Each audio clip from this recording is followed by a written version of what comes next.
everyone. It's almost 2 a.m. I got a feeling I'm regretting this. I will say this right now. It's 2 a.m. and I was supposed to start this at like 12:30. Well, it's 1:47 a.m. exactly, I should say, but I was supposed to start this a little after 12:30 and I didn't. So, anyway, I don't know if I'm going to do a full stream of this hour. I think I may play up till the 5 o'clock hour for me, so 3 hours of this, because I don't want to stay up till 6. I normally don't like going over 5 o'clock, so I'm going to play as much as I can, and I know I won't be able to beat it, but I'm going to do another, this is part 6, but I'm going to do it part 6.5 to finish up the rest of this chapter.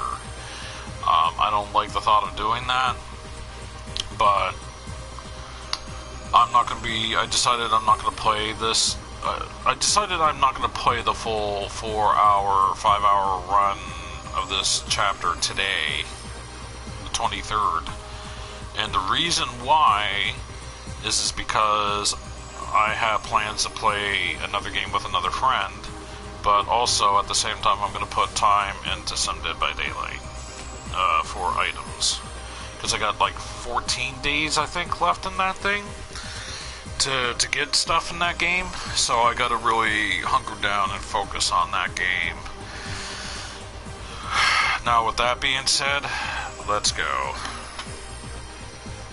And we're gonna start with Maria. A very tense situation for her.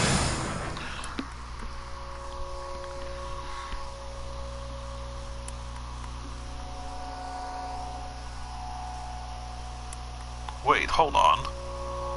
Is my name Hiromi Asawa? At my shout, the man with the cane hesitates, his finger on the trigger. What do you mean by that? The barrel of the gun is still aimed squarely in my head. I mean exactly what I said. Is my name Hiromi Asawa? I don't know who I am. You're trying to play games with me. I'm not playing with anyone, I swear. I'm utterly desperate now. Getting killed is one thing, but who wants to die without even knowing who they are? Tell me, am I Hiromi Asawa or not? The man gives me a good hard look. Damn it, I wonder. He continues to study me along the barrel of the gun. Tell me what you know. It's an order, not a request. What I know about what? Look, I have amnesia. I quickly summarize what's happened to me since I woke up in that storehouse. The man listens intently. Once I'm done with my story, the man with the cane sits down on an empty soda crate. It seems he believes me at any rate. That's a relief if nothing else. So then, am I Hiromi Asawa? No. Then who is Hiromi Asawa? Is she someone who looks like me? Shut your mouth, the man spits. Just be quiet. His expression is vacant. What am I gonna do? He mutters to himself. If I'm not Hiromi Asawa, does that mean you don't have any business with me? Seems so. In that case, can I go? The assassin doesn't answer. He lets his pistol hang limp in his hand, the muzzle dropping to a point at the ground. He doesn't look like he wants to kill me anymore, but it doesn't look like he'll just let me go quietly either.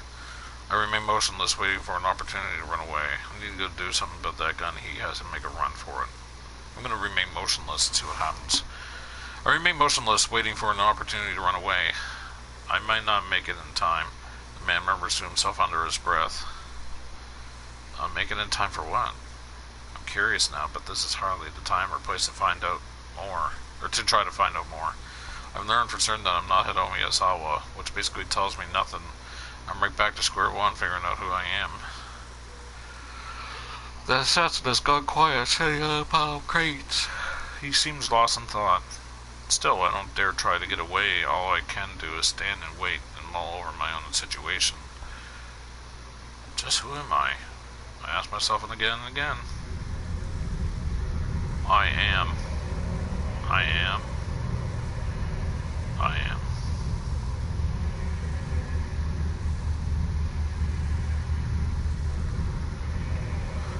have no business with you. The man finally says, "Go. Don't worry, I won't follow you." I wonder if I can believe him. Maybe he's just trying to get me off guard so he can shoot me in the back. Doesn't really make sense. Do not go to the police or go back home, he continues. Lay low by yourself somewhere for a while. How long is a while? Until around sundown. What I would say to him is, I have no idea where home is. This should all be over by then. It'll all be over. I have no idea what it is, but I decided not to pry in case he decides to change his mind. Okay, I'm gonna run away now. Sure. I take a slow step backward, starting to turn away when he speaks up again. Before you go, I need to tell you one more thing. What's that? When you get your memories back, I'm sure you're gonna hate me. So I apologize in advance. Of course, I have no idea what he's talking about, but it makes me even more uneasy. I truly am sorry. I've got no response for that, so I just gave the man one last look before I turn and run.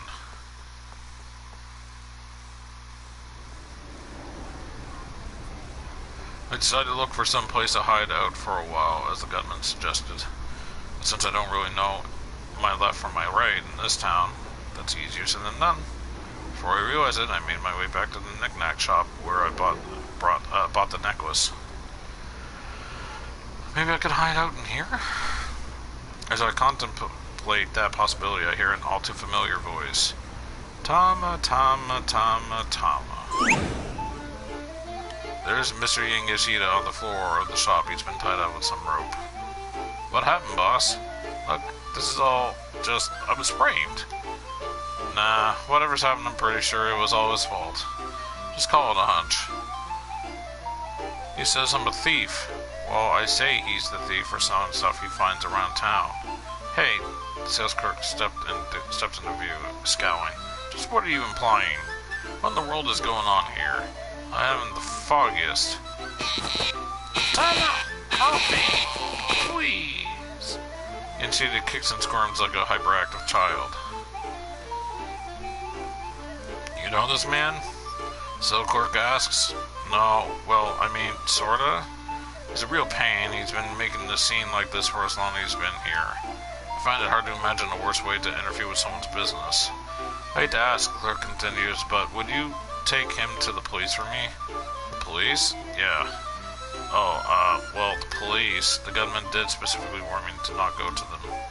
I feel no loyalty to that killer, but I am reluctant to antagonize him. And for reasons I can't explain, I have a strong sense that going to the police right now is a bad move. But Mr. Yoshida isn't privy to my thoughts, and he looks up at me with a hopeful gleam in his eye. Yeah, that'll work. Tama can take me to the police. Then we can put this all behind us. All's well that ends well, right? Well, sure. Feeling like I had no choice, I'd leave the shop with him.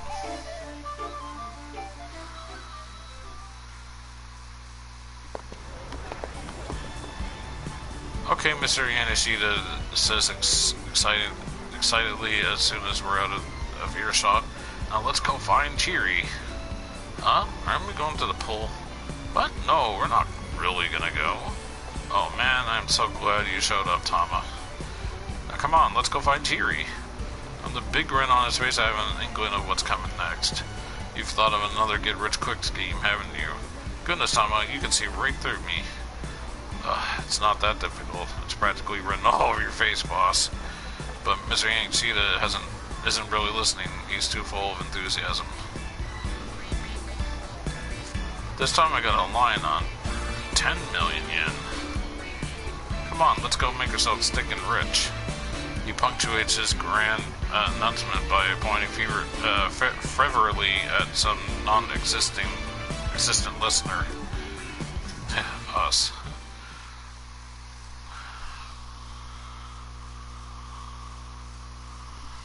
Several weeks later,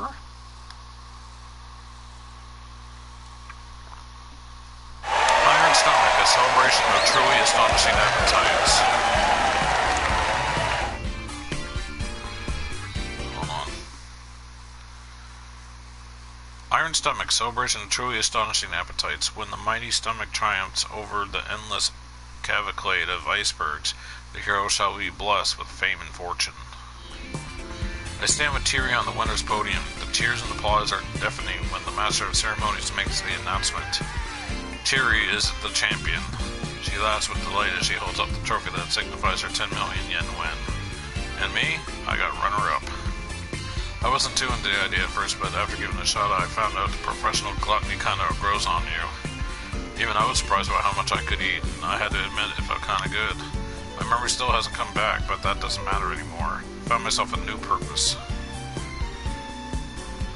To steal Tyri's spot on the throne. That right there is now my greatest goal in life. It's not a very good goal, I'll tell you that much. Bad end. The Throne of Gluttony.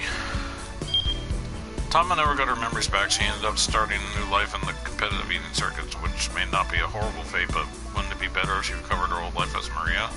When she was cornered in the alley by the man with the cane, there's someone who could have turned up and helped her out. Yamashita, but he can't do that if he ends up getting tied up at the knick-knack shop. Okay.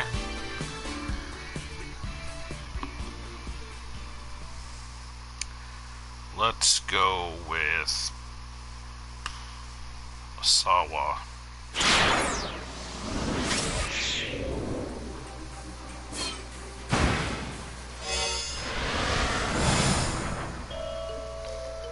I've never truly trusted anyone, not on a fundamental level. Human beings are a type of organism that I can't get a true handle on, though, through mere surface interactions. And the very fact that I've never trusted anyone else means that inevitably no one else has ever trusted me. In the end, maybe the root of all of my problems can be traced back to my hurt.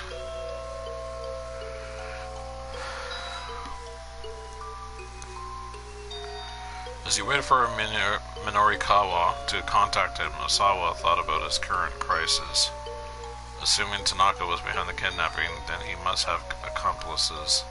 And these criminals had mistakenly abducted Maria in their attempt to get at the antiviral drug that was in Hidomi's blood. Maria and Hidomi were fraternal twins, but they looked similar enough to be mistaken for identical twins. Still, Tanaka would never confuse the two.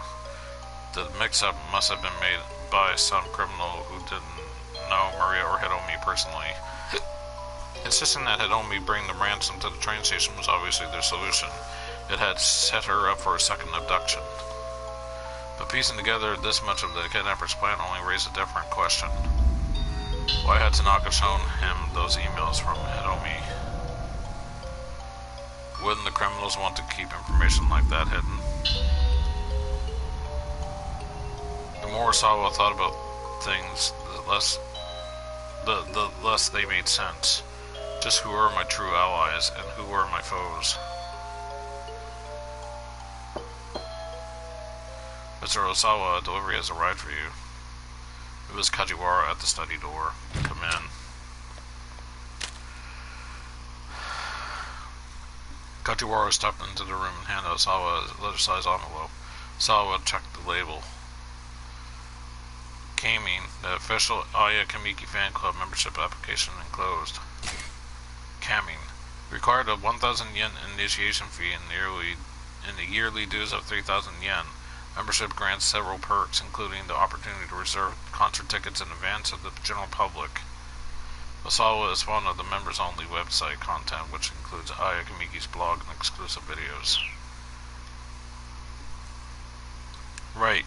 He had requested the application the day he'd gotten back from overseas.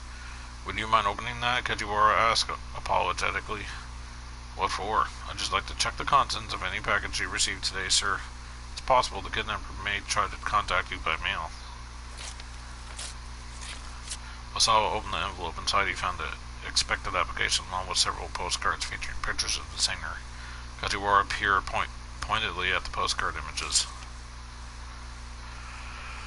You must really like her, the detective said.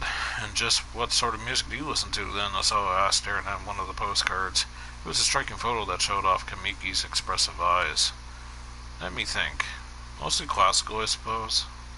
Sawa raised a quizzical eyebrow. You know, Kajiwara continued, like Mozart and Chopin and the like. Mozart. Wolfgang Amadeus Mozart, 1756 to 1791. Austrian-born music prodigy and classical composer. Famous works include The Marriage of Figaro, The Magic Flute, and Symphony No. 41, known as Jupiter Symphony. And Chopin and the like. Frederick Francois Chopin, 1810 to 1849. Composer and pianist of the early Romantic era, famed as a national musician in Poland. Left behind numerous solo piano works. Famous works include Nocturne Op. 9, No. 2, and his Piano Sonata No. 2. He hummed few bars. Can't say I've ever heard them. Are you serious? Kajiwara looked shocked. I'm familiar with the names, of course, but I just never had much of an interest in music. Oh, that's such a shame. You care to listen to a piece now? I suppose I might as well. Now that he brought it up, I was curious to know what sort of music Kajiwara enjoyed. No, thank you. Right now, Asawa preferred silence to familiar music. I'm going to go with to listen to it. I suppose I might as well. Now that he brought it up, Asawa was curious to know what kind of music Kajiwara enjoyed. The detective pulled the digital player out of his pocket. Here you go. Asawa slipped the attached earbuds into his ears.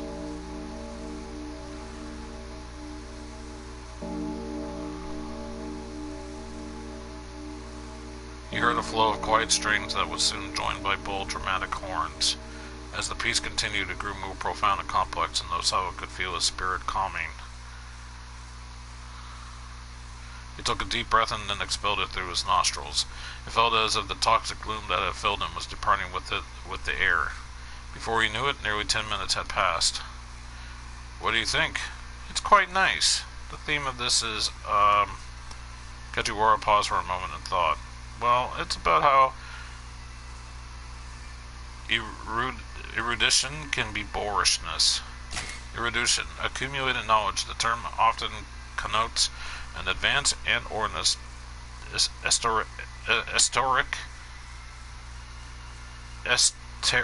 esoteric understanding. Displaying a moderate amount can impress others, but pompously flaunting it is bound to put them off. Thank you. If I hadn't met you, I never had discovered this piece. You spoke the words unthinkingly with unaccustomed frankness. Was this the power of music, then? I'm very happy to hear that, sir. Asawa gazed at one of the postcards as he let himself be drawn back into the music. Aya was scooping up handfuls of mystical blue sand. The grains dripped down from her fingertips. I feel like I could be in this photo here, Asawa muttered. Like I've lived my life letting so many things slip through my fingers. Kajiwara thought for a moment before responding. I think anyone who's worked hard to accomplish something and focused for a long time on that one thing is susceptible to those kind of feelings.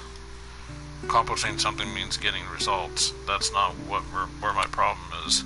Sawa removed the headphones and gave him back the music player. You told me not to hide things from you, right? Kajiwara nodded silently, then allowed me to speak frankly. Leaning back heavily in his chair, Asawa took another deep, slow breath.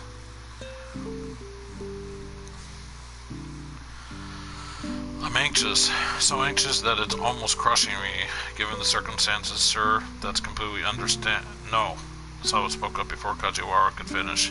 It's not that. It's not that at all. He shook his head vigorously. If the worst should happen to my daughter, how am I going to feel, I wonder? I'm not a man with a wide range of emotions.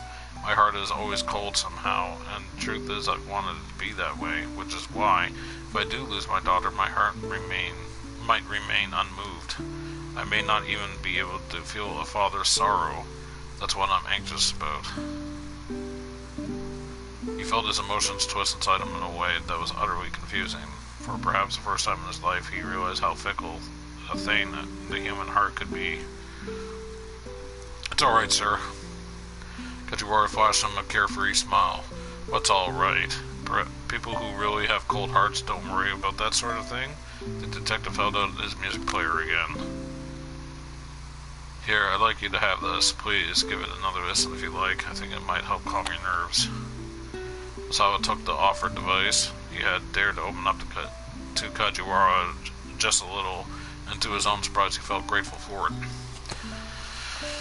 As the fortune on the website, on the computer, said, open up yourself to others or people around you and dig into your community and you will be rewarded. And how about one of these as well? Detective produced a banana from his pockets. I'm fine, thanks. Are you sure? I'm sure. Alright, I guess I'll take it. Osawa spoke irritably, then his expression softened a little. You know, you've been getting on my nerves all day. Really? And here I thought I'd been doing what I could to soothe your spirits, Mr. Osawa. It's actually been a real long time since I've yelled at anyone quite so much. As the words left his lips, Osawa found himself thinking back to one particular rainy day.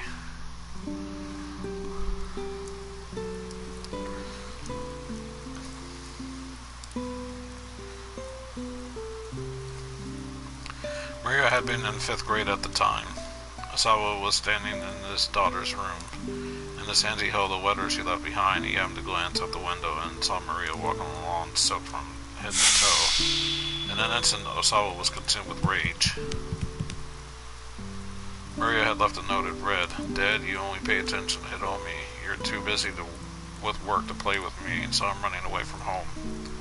Struck by an impulse he didn't quite understand, he ran from the room, heading for the front door. Maria had just gotten back inside. Osawa met her silently in the entryway. Wet strands of hair clung to the girl's forehead as she looked up at her father with a bitter glare. "You don't care what happens to me, do you?"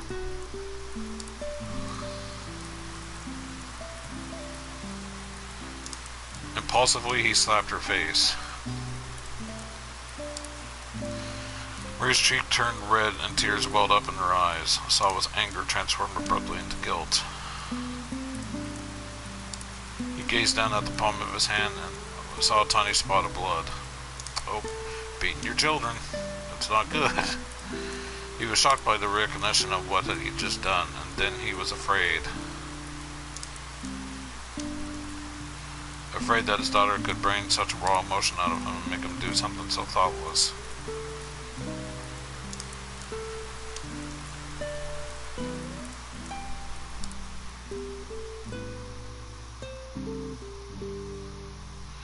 "Is something wrong, Mr. Osawa?" Kajiwara was leaning in, looking concerned. Osawa came back from the moment with a start and realized he had buried his face in his hands.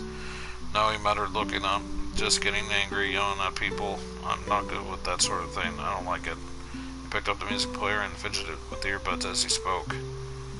"Well, getting angry and yelling at people, I don't think there's anything wrong with that. I think that's just human.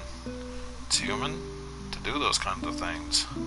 AI often said that he was cold and mechanical. Her sarcasm only underlined the fact that he'd always lived with, that he didn't know how to conduct himself like a human being. If you get angry, you show it, Kajiwara said. If you get sad, you show it. It's human nature to let other people know how we're feeling after all. But what if you don't? But what if doing that hurts the other person? That's when you apologize, sir." It occurred to Osawa that he never tried to tell anyone how he felt before. He never felt the need to. And yet, right now, he suddenly felt that if his daughters were to appear before him, he might blurt out everything he had left unsaid. It was a terrifying thought. "Darling?" AI opened the door and stepped into the room. "The detectives are asking for you. It seems there's been a development." "We'll be right there." Osawa and Kajiwara hurried out of the room.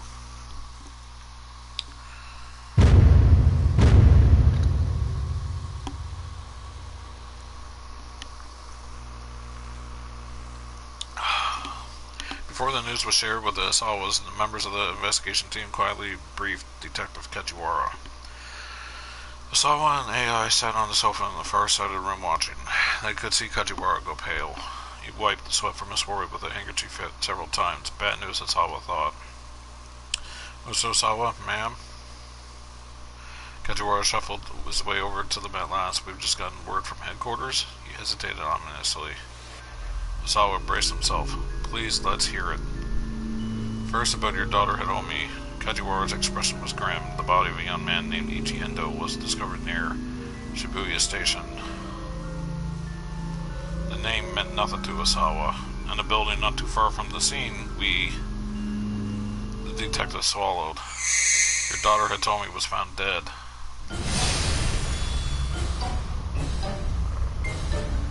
The world began to shake. Osawa staggered, reeling with sudden nauseating vertigo. No, it's not possible.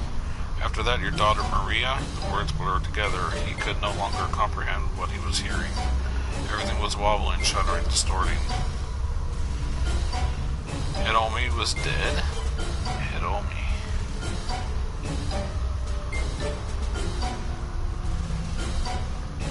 At those words, Osawa's whole world went dark, as if someone just yanked the curtains closed. Bad end. Hiromi's death. Learning Hiromi's death plunged Osawa into a pit of despair. This was the dark end of a chain of events that began with a simple small decision. Someone else merely decided to abide by a little promise. Because of that, not only did Eiichi and Hiromi meet with disaster, but Osawa lost his mind as well. Keeping the promises is a noble thing, I'm sure, but right now saving Ichi, Hiromi, and Osawa is more important.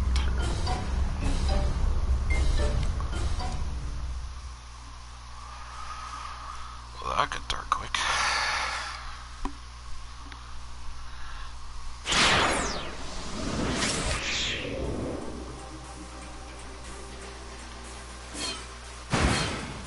Let's go with Kano.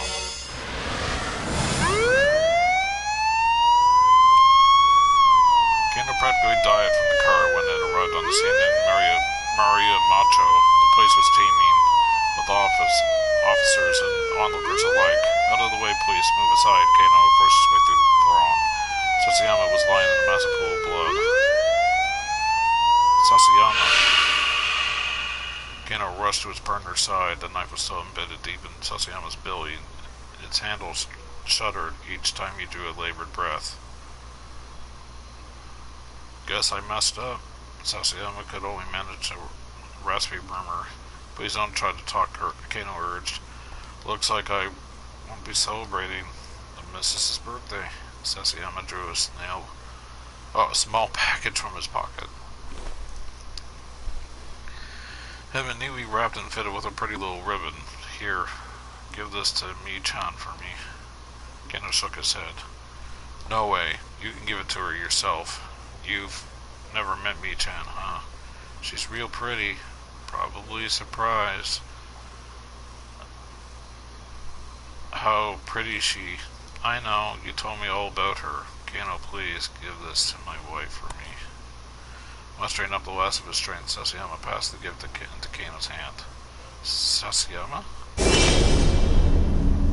Sasayama's hand dropped back down into the puddle of blood. The paramedic team finally arrived at the scene. As Sasayama was loaded into the ambulance, Kano felt a surge of rage rolling inside him.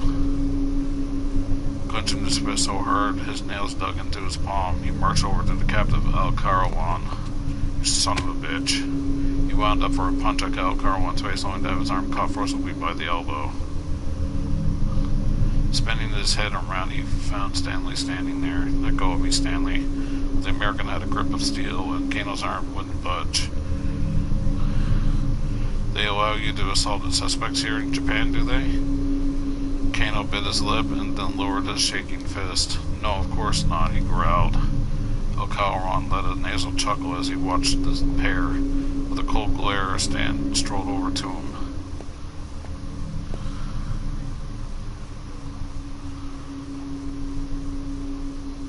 He leaned into close to whisper something, and all at once the blood drained from Al Karawan's face.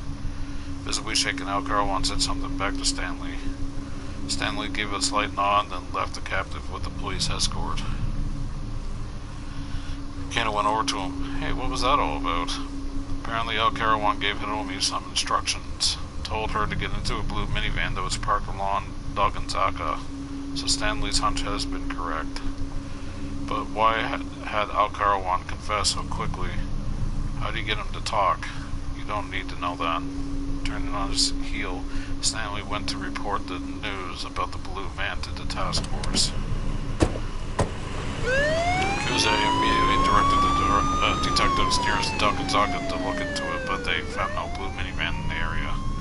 The order came from down for all personnel to search for the vehicle.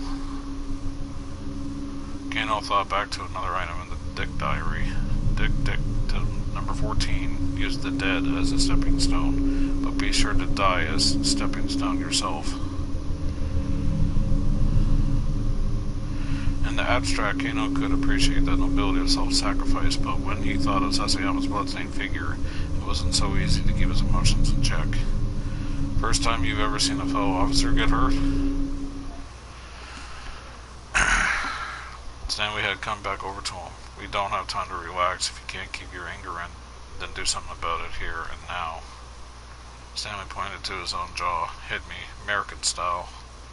Kano smiled wryly at the unexpected proposal. No thanks, I'll be fine. Hitting this man wasn't going to make Kano feel any better. I'm the one who deserves to get hit. Thinking about Sasayama, Kano couldn't help but feel guilty. Without a word, Kano threw a punch.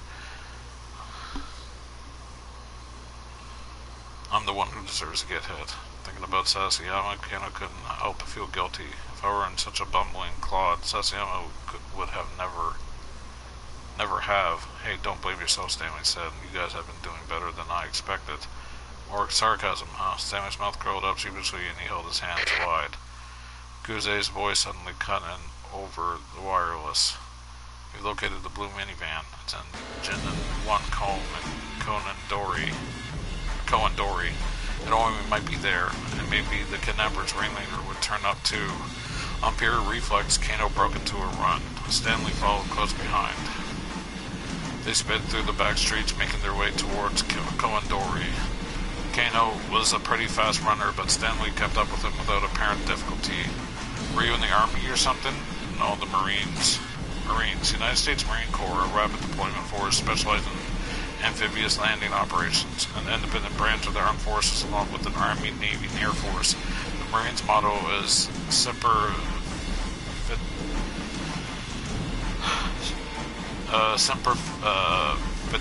Fidelis, Latin for always faithful. It wasn't much further to Kowandori. Kano, if we find that van, don't get too close, Stanley warned. It could be a trap. These people will do anything to carry their goals. Anything, huh?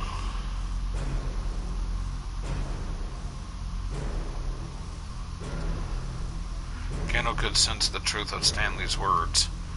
He reminded himself that his life could depend on remembering them. He raised his eyes. They were coming up on Kowandori. Suddenly a boom as loud as cannon fire shook the area. Something's wrong, Kano thought. That's no ordinary city noise. A column of black smoke rose up from between two nearby buildings. Passersby stopped and stared, gasping in alarm.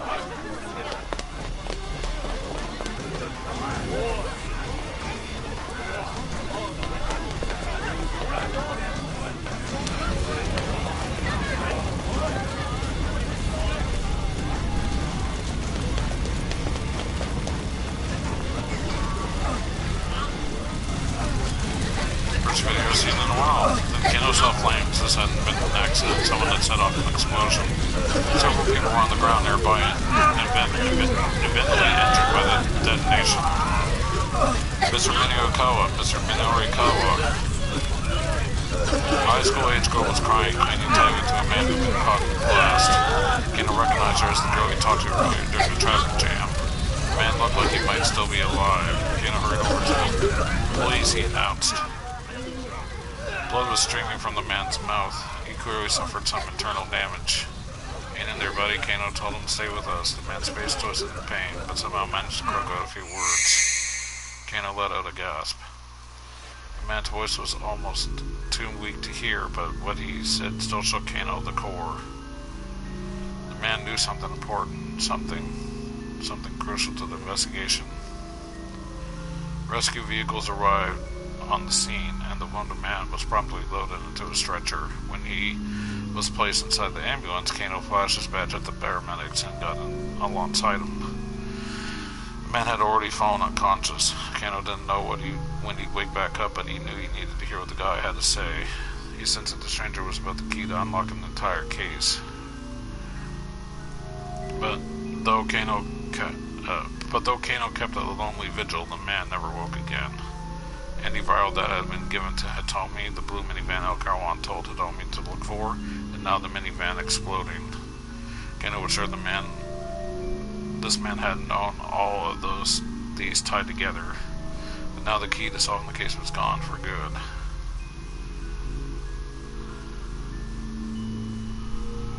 Bad end. Number 42, a blown lead.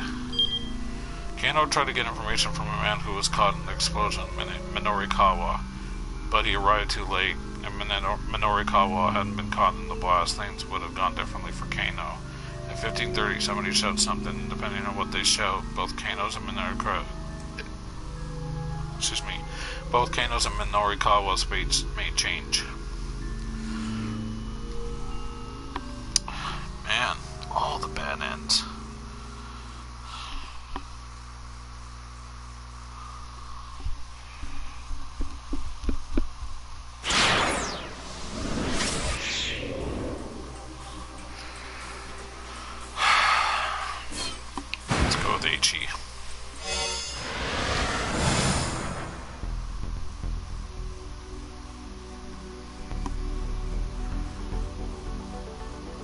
Kanan led them into a narrow back alley. The moment she stopped, Hitomi spoke up. Back alley. Members of SOS don't come by here very much. Word has it that in this place, around 10 years ago, one man beat the crap out of his own street toughs in the blink of an eye, all by himself. Over time, people have offered various theories. That he was an assassin, that he was some foreign soldier, even that he may have been a ghost, and to this day the urban legend lives on. Why was my sister kidnapped? Before I answer that, there's something I need to tell you, Kanan said. Her tone was cold and sharp. I've come to Japan because I'm on a mission. I'm not at liberty to discuss all the details. Alright, Hitomi gave a slight nod. To answer your question, Maria was kidnapped by mistake. What? Hitomi gasped. But why? Because the kidnap isn't after Maria, they're after you. Or the kidnapper's after you, not her. Who's after me? Mastermind behind this whole thing, Kanan said. Her tone was matter of fact. Whoa, hold on, H.E. interrupted. What did they want Hitomi for? That I cannot say. Well then, who is this person? I can't tell you that either. You see, their sex, nationality, age, appearance, just about everything about them is shrouded in mystery, so there's honestly not much I can tell you. H.E. and Hitomi stood dumbfounded. What gives, H.E. said. So you're saying that all you know is this person has some lame name like Mastermind? Hitomi turned to whisper in his ear. Mastermind isn't actually their name. Mastermind, originally used solely to refer to someone of remarkable intellect. The term first took on its criminal connotations in the 19th century. I'm here at Kanan spat because I'm looking for revenge. Revenge, Hitomi asked. What for? This person also killed my friend.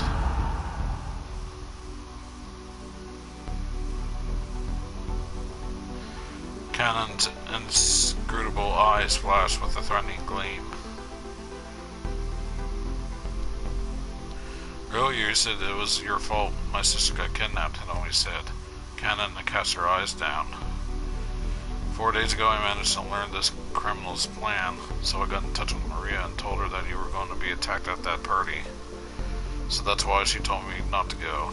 Hitomi's voice trembled as she spoke. I gave Maria a small GPS tracker to give to you, but I guess you never got it. Global Positioning System. A network of man-made satellites and ground-based control stations providing geolocation data. Alternately, a device that makes use of said system, modern cell phones, and vehicle navigation systems use the GPS.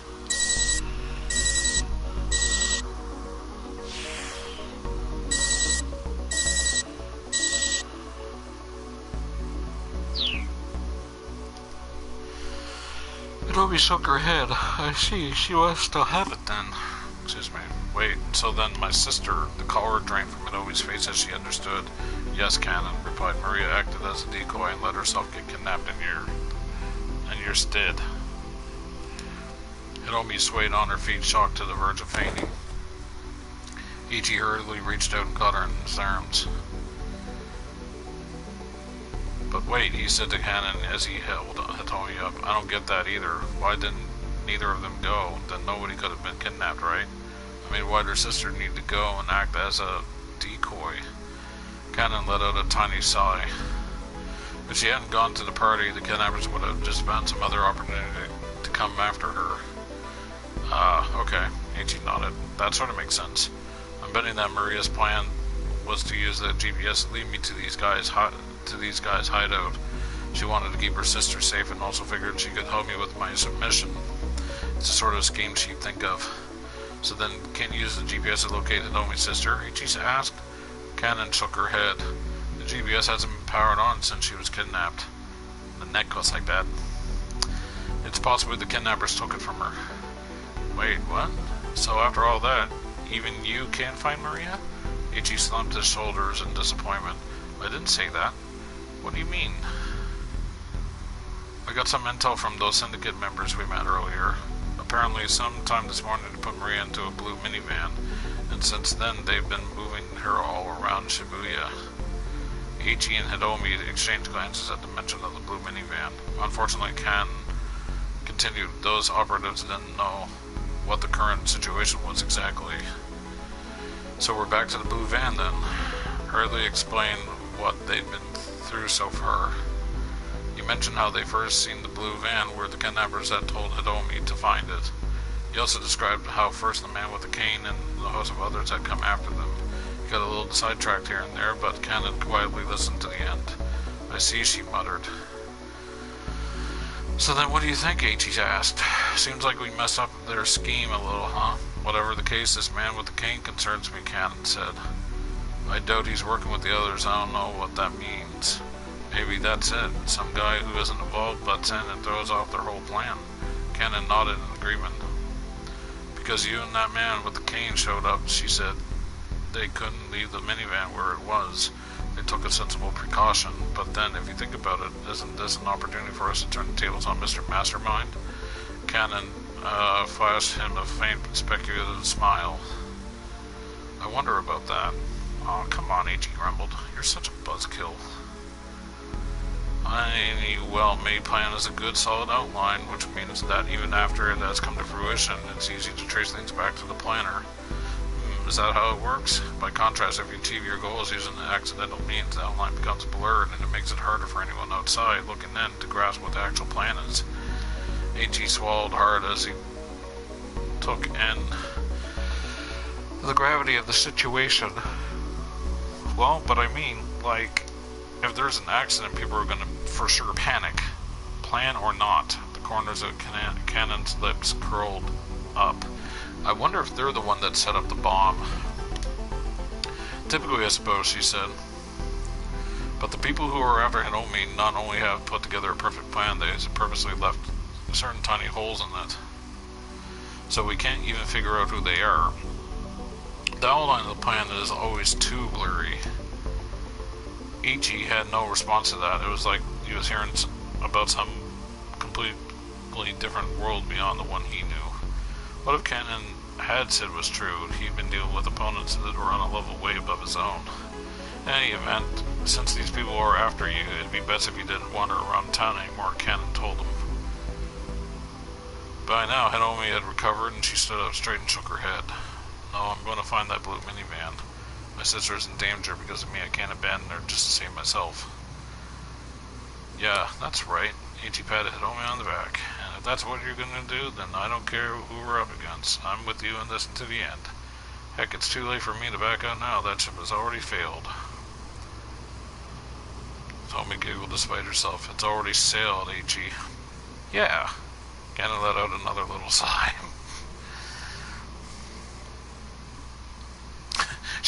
Cannon is probably sitting there going, imbeciles. Complete imbeciles. Alright, just make sure you're extra careful, she said. You can't count on getting bailed out of trouble like you have before. I understand, Naomi said. Her eyes showed no trace of doubt or fear. Cannon gave her a slight nod and quickly disappeared down the alleyway. I wonder if she's a lesbian. Anyway. I don't know, it just seems like since she knew what's-her-face there and she saved her during the Middle East there, that's how she met Cannon. Maria, that is. Maybe she has feelings for her? I don't know, I mean, she could just straight up be, like, friends, but what if she's bisexual or gay and she has feelings for her? That would be cool. Anyway, right then, H.E. said, want to get back to looking for that minivan? Then he stopped, remembering the previous efforts. If they heedlessly wandered around town, they'd probably end up in the same trouble they encountered before. They'd get chased by the man with the cane or by kidnappers, and their search would be interrupted yet again. What should they do then? There had to be a better way. H.E. happened to glance upward and caught sight of a surveillance camera installed on one of the streetlights. That's it. God, I can't believe I didn't think of it before. And only peered at him, startled by his sudden shouting. We just need to use my old man's surveillance cameras and this'll be a breeze. H.E. took Hitomi by the hand and started running. His destination, the security camera monitoring room in Dogonzaka. H.E. didn't slow his pace until they were near their destination, and he turned to look back at Hitomi. He was about to ask if she was doing all right when someone close at hand called out to him. Hey, mind if I ask you something? Have you heard of SOS? H.E. stopped in his tracks as a stranger stepped in front of him. The guy looked too old to be picking a fight with SOS. H.E. regarded him with suspicion. Yeah, why do you ask? Do you happen to be a member yourself? No, not anymore. The man's eyes flashed with a gleam of recognition. Did this guy know who he was? With a broad grin, the stranger took a step closer. Ichi's heart sank. He couldn't afford to get caught up in some new hassle right now. Hitomi flashed him a worried look. Let's go. Ichi and Hitomi dodged past the man and hurried onward. Even if the guy was harmless, they needed to be on their guard. There was no telling just how many thugs and assassins were looking for Hitomi. Rather than head directly for the surveillance building, Ichi decided he'd better make sure the stranger wasn't up to something. Hitomi followed as he slipped quickly into a back alley. There was no indication that the man was following them. What was that guy's deal? Hitomi asked. No idea, but he sure seemed kind of fishy. Doesn't look like he's coming after us, though. They took quite a detour through another seedy back alley. Then, as they were starting to head toward their original destination, Ichi felt a sudden searing pain in his back. Glancing over his shoulder, he discovered that one of the foreign syndicate members had crept up and struck him from behind. Oh no, I've been stabbed. Hitomi screamed. Another man then suddenly appeared, grabbing her by the arms. Hitomi. Ichi tried to reach out to her, but his arm was leaden. His body refused to obey his commands. As the attacker wrenched the knife in his back, Ichi felt the blood gushing out of his wound. The two men started to drag Hitomi away. Damn it. He tried to pursue them, but his legs faltered and couldn't find their footing. He was losing blood so fast he was starting to fade from consciousness. Ichi could only watch him potently as Hitomi was dragged further and further away. Bad end. Stabbed by a kidnapper.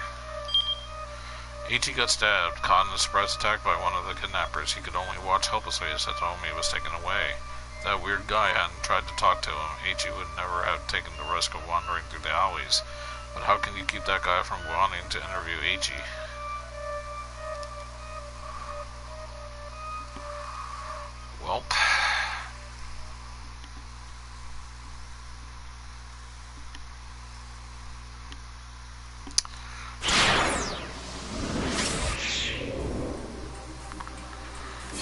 Apparently it's one person.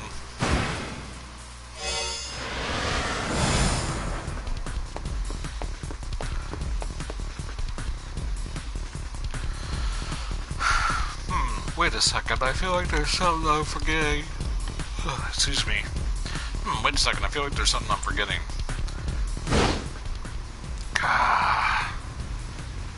Minorikawa stopped and let out a cry of frustration.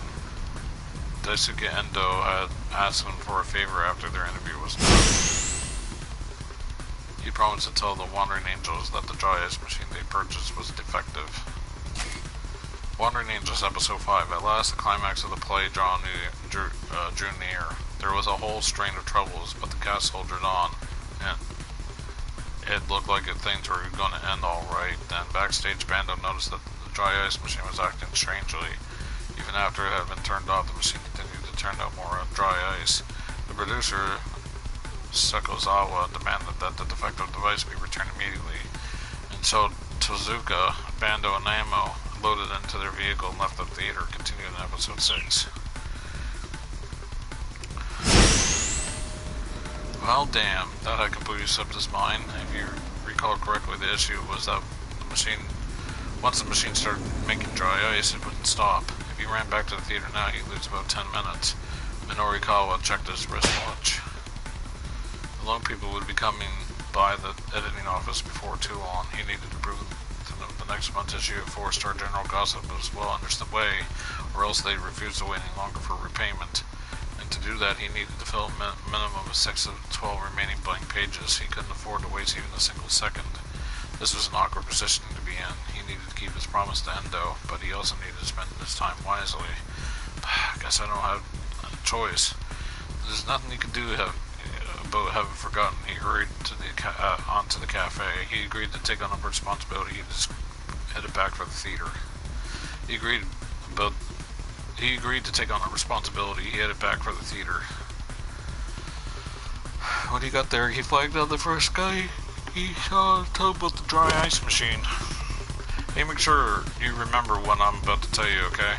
The dry ice machine is broken. The man stared back at him blankly, but Minorikawa just forged ahead. Got it? The dry ice machine is broken. It all needs to go back to the electronics store. Make sure you let the folks in charge know. His obligation met, he hurried back to the cafe to get to work on his copy. Along the way, he caught sight of a young couple running. They seemed like an odd pair. The girl looked prim and proper, while the boy struck him as a bit thuggish. In fact, the boy's clothing was very much in style worn by Shibuya street gangs. Maybe he knows something about SOS. Hurrying to cross their path, Minorikawa called out to the pair. Damn. Hey, mind if I ask you something? Have you heard of SOS? The pair stopped eyeing him warily. The young man spoke. Yeah, why do you ask? Do you happen to be a member yourself? No, not anymore. Well, if the kid had once been part of the group, he ought to be able to provide some background anyhow. Minorikawa took a step closer to the couple for moving to this next question, but they didn't stick around to hear it. Let's go, the young man said, and a moment later he and the girl were moved away. Hey, but the pair paid him no heed, and in a moment they vanished down an alley. The story about SOS would have to wait until later then.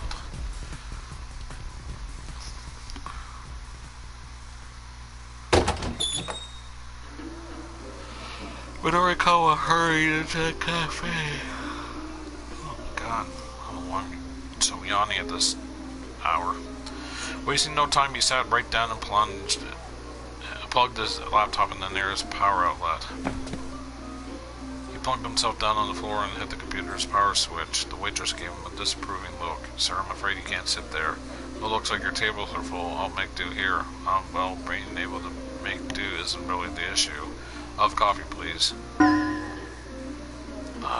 Just do whatever you want. The waitress turned away and stared vaguely up at the ceiling. You know, a person can only get away with being obnoxious for so long. Sooner or later, someone's likely to call the police. Minorikawa looked up from his work, startled to see the burning hammer man standing over him. You're Mr. Yangishida. Thank you so much for stopping by earlier. Are you going to write your own article here? You can see an item in Minorikawa's computer. Oh, that's the latest model, isn't it? Look, I got a Time to talk right now. Minorikawa opened the file with his half-written copy. Ooh, what's this? Chaos at bogus weight loss drink sales demo? Yangishida read the copy aloud. The organizer, Junichi Yangishida, didn't merely have a whiff of deceit about him. His breath also stunk. Sound good? Minorikawa asked. I wanted to make sure I gave an accurate impression. Oh, I love what you've done with it. This is a great copy. Fantastic. Yangishida turned to look at him with a manic grin. Yeah, isn't it? In a flash, Yangishida's face went from grinning to livid. What the like hell it is? You think I'm gonna just let you write something like that? Snatching up the computer, Yangishida bolted out the cafe. Hey, get back here. Minorikawa leapt to his feet and rushed off in pursuit.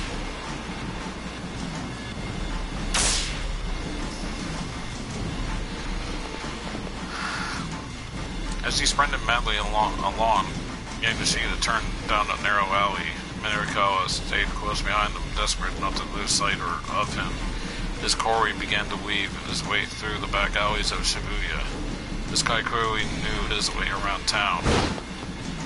By Miyashita Park, they zipped up to a pedestrian bridge, where the heck was this idiot going?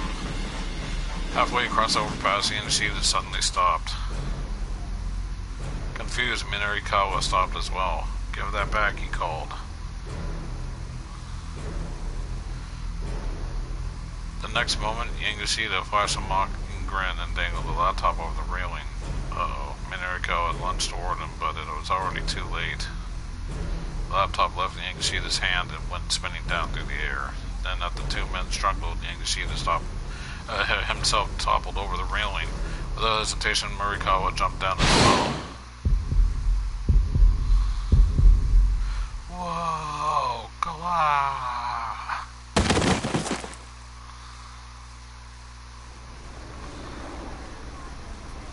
Minorikawa landed hard. As he struggled to regain his breath, he looked around and saw Yangishida beside him. Incredibly, the laptop was saved by the charlatan's grasp. Apparently, he somehow managed to catch it in midair. Before Minorikawa could be too relieved, however, Yangishida got to his feet and took off running again. Get back here, you old weasel. I don't think so. This Yangishida guy was infuriating. That, and he was really fast. Minorikawa considered himself a decent runner, but he couldn't manage to gain on Yangishida. If running away was a complete competitive sport, the guy would be a world-class superstar. As he ran along, a peculiar thought occurred to him. Hold on a moment. If he hates my copy that much, shouldn't he have wanted my computer to break? Why'd he go out of his way to catch it like that? It made no sense at all. Hey, Minorikawa shouted between gasping breaths. What are you planning on doing with my laptop? Yangishida glanced back at him. Gonna sell it. Sorry about this. What?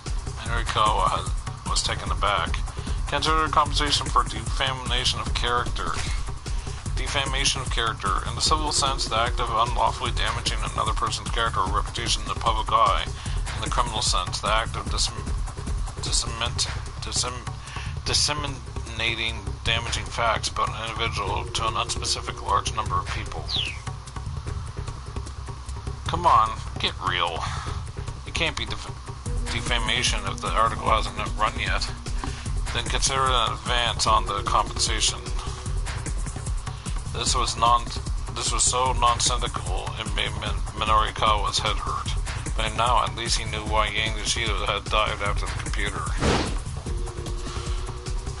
The thief continued to weave his way through the side streets. His speed didn't diminish in the slightest. Damn it, this guy has too much experience running away. Minorikawa's stamina began to fade, and finally lost sight of his quarry. But that didn't mean he was ready to give up the search.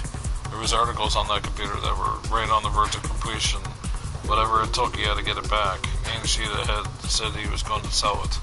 Where could he be headed then? Probably he was headed for the sales demo venue. Probably he was headed to a knick-knack shop. Probably he was headed to Endo Electronics. I'm going to say knick-knack shop. Probably he was headed to the knick-knack shop. Minorikawa recalled seeing one near the Burning Hammer's demo site. He also recalled seeing the poster outside the place that read, "We buy computers at top prices." That's what I was thinking. That's what I was thinking too, I should say. Damn. The guy had led him on a wild goose chase. The shop was serially where he was going, that shop was surely where he was going to sell the laptop. Gulping a deep breath, he headed in that direction.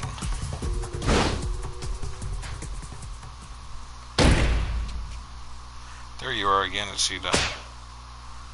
Minorikawa burst into the shop on center guy, an accusing finger pointing squarely at the thief. Listen, there's no way I'm buying a computer that doesn't have a power cable. Details. All you sell here is junk anyway. Young Ishida and the shopkeeper had gotten into an argument. Minorikawa recognized the shopkeeper. It was the guy he'd run into the roadside earlier. "That computer belongs to me," Minorikawa shouted as he marched up to them. "Give it back." Young Ishida clutched the laptop to his chest. "Nuh-uh, I need the money." "Knock it off, you're acting like a child." Minorikawa tried to slap him out of his tantrum, but Young Ishida ducked to avoid the blow. And then, bizarrely, Ishida froze. Fierce gleam came to his eye. He broke into an incomprehensible stammer. "That's it." Ishida snatched up a flare with his gaze head fixed on. "Iron stomach, huh? That's right, here's my little bluebird of happiness," he cried. "You know what? You can have this." Ishida shoved the laptop in Minorikawa's arms. "Ha ha ha ha, and welcome to it, you idiot. I don't need no worthless computer." "You're the idiot, Buster." Minorikawa smacked Ishida right across the face. Ouch! And felt good. He decided to do it again. He drew back his arm to deliver another blow, but then someone else came into the shop. Ishida's eyes lit up when they saw who it was. "Oh, my angel. Whatever is my darling Miku doing here?" Miku stood in the doorway on the verge of tears. "Mr. Minorikawa," she began, then her voice choked up. "Miku, what's the matter? Is something wrong?" Miku drew in close to Minorikawa's side. Huh? Ishida's gaze darted back and forth between Minorikawa and Miku. You two know each other? Sort of. More to the point, is she the girl you said you were in love with? That's right, the one and only Miku. I have her entrance music set to my ringtone. Paying no heed to Ishida's excitement, Miku kept her eyes fixated on Minorikawa. I lost to a girl who knows Aiki Jujitsu. Lost? She buried her face in Minorikawa's chest. And she let out a gasp. What's this about? What is this all about? He seemed on the verge of a panic. Mr. Minorikawa, I need to learn Aiki Jujitsu. I feel so ashamed. She buried her face even deeper into Minorikawa's chest. That's so unfair. It's creepy looking, actually. With tears in his eye, Yang darted out the door. Minorikawa glared out the pathetic fellow as he scampered off. That guy sure knows how to take advantage of a bad situation, I'll give him that, he murmured. I can't let him get away. I'm gonna catch him and hand him over to the police. Anyhow, I'm just glad I got my partner back. Ordinarily, he'd be inclined to pursue Ishida and subject him to a triad at the very least, but there was no time for that now. He explained the situation to the shopkeeper, who flashed a sympathetic smile. Ah, is that so? Lucky for you, he screwed up then. Much as I'm happy to do business. I just can't buy a computer that doesn't come with its accessories. So you brought it from him if he had the accessories? Of course, stolen or not, it's all the same once I've sold it. The shopkeeper chuckled unapologetically. I suppose that's true. Minorikawa laughed along with him. Yeah, all the same. Like hell it is, he roared. The shopkeeper froze like a startled rabbit. I bet everything you have for sale here has been stolen, hasn't it? Don't be ridiculous. I'll warn you up front, there's no use hiding things from me. I've interviewed you. After all, I know you. The shopkeeper was getting more and more flustered. Well, I mean, look, this is just between me and you, okay? Sometimes I go around gathering stuff that people have lost and I sell it here. But it's not stolen, just repurposed. There's nothing wrong with that, alright? The shopkeeper smiled ingratiatingly. You moron. Minako stuck his finger in the man's face. Selling lost property is a serious crime, too. Selling lost property. A potential violation of Article 254 of the Penal Code of Japan regarding embezzlement of lost property, which states a person who embezzles lost property, drift property, or any other property which belongs to another person and is no one's possession shall be punished by imprisonment with work or not for not more than 1 year, a fine of not more than 100,000 yen, or a petty fine. It is? Well, I mean, I guess I sort of figured it might be sometimes. Well, I'm not the police. I'm more into curiosity than legality. In fact, I found this pretty fascinating. I mean, what sort of things have you gathered up for sale? Well, let me see. Like this, that. The man pointed various items on the shelf, and also this, and that, and that, and that, and that, I guess? Minorikawa's eyes were directed all over the shop. Everything shopkeeper had pointed at had a hefty price tag. And you're actually able to sell things like this? Minorikawa asked. Sure, I can sell stuff. Earlier today, someone bought a big necklace. I've listed it for 40,000, but I discounted it to 30,000. And you can still make a profit even offering discounts. Sure, I mean, it was just something I found lying on the ground after all. Ha ha ha. Minorikawa looked back at him, and for a moment he laughed as well. Then his face turned hard. This is no laughing matter, he bellowed. You need to stop what you're doing here right away. Otherwise you're going to find out what it's like to be punished by the pen of justice. Or by my pen of justice. I'm so sorry. The shopkeeper bowed repeatedly. Minorikawa glared. The truth was that right now he was so busy to have to let this guy slide. Still, this whole asinine affair had eaten up a big chunk of time he didn't have to waste. He was going to have to finish up his copy back at the editing office. Laptop in hand, he left the shop only to stop short when a slight figure stepped out in front of him. Mr. Minorikawa. Miku stood there, bearing his path. Please introduce me to a dojo where I can learn Aki Jujutsu. I'm sorry, I really don't have the time for this right now. Minorikawa tried to hurry onward, but she stubbornly refused to let him pass. You introduced me to that other dojo before, remember? I suppose so, now that you mention it. He tried to sit by her on her right-hand side, but she was quick to block him. You're the one who introduced me to the world of martial arts, Mr. Minorikawa. Well, yes, you know you're putting me in a bit of a bind here. Trying to sit by her left was a Minogo, too. She could anticipate his every move. Please just hear me out, Miku said. She was speaking through quiet sobs now. I can't stand to leave things like this. She looked Minorikawa right in the eye. Sorry, you'll just have to preserve until you're able to win again. This is a good opportunity for you. You can find something to do with yourself that isn't martial arts. I'm sorry, but I really don't have the time to have this discussion right now. I'm going to try B. This is a good opportunity for you. You can find something to do with yourself that isn't martial arts. What? You were the champion at that one pub, right? Maybe now you're done with that, you should find a more girlish line of work instead. Miku began to tremble. You jerk. Miku delivered a blindingly fast slap to Minorikawa's cheek. See, I thought maybe he was going to get her to help out with, like, writing and stuff like that or whatever to speed up the process. But didn't think you'd go there. Why do you have to put it like that? You're so mean. Bursting into tears, Miku ran off. Hey, Miku. She gave no sign she heard him and didn't turn around. Minorikawa rubbed his cheek in stun. For once he actually regretted what he said. Maybe he shouldn't have assumed she'd be willing to just give up her hobby. He did in fact know of several Aki Jujutsu dojos. If only at the time he would have introduced her easily enough. Checking his watch, he saw that only had 30 minutes and change until 4 o'clock. There was no more wiggle room at this point. These articles needed to get written fast. He needed to get back to the editing department. And yet, oh damn it to hell, I can't get work done like this. Minorikoa broke into a run. But he didn't run for Heaven Publishing, he went after Miku.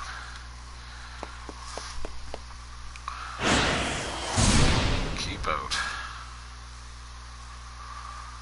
Sadly, I'm going to have to go back and change that one scene.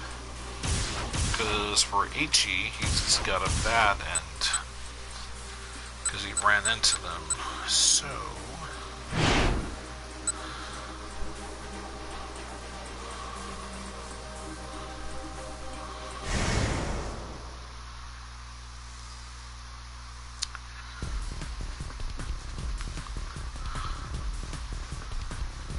there was nothing he could do about it. Having forgotten, he hurried on to the cafe.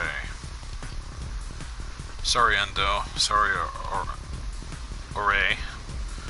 You're just gonna have to let this one slide. I've got Toyama's life on the line here.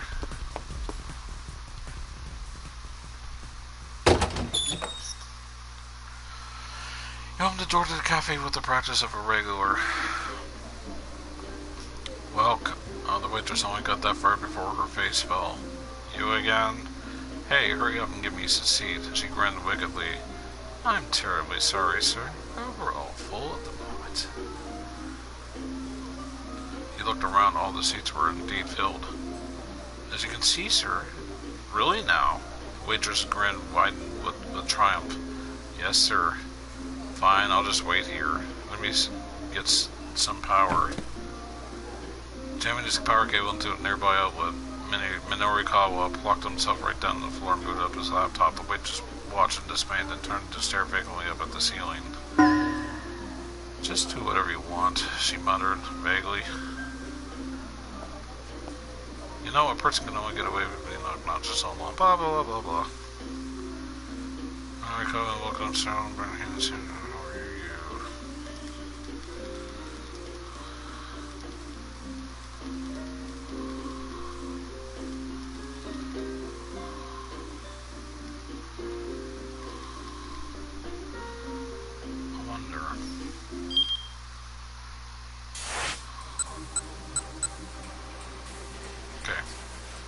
Everything's the same there. Let's go with Ichi.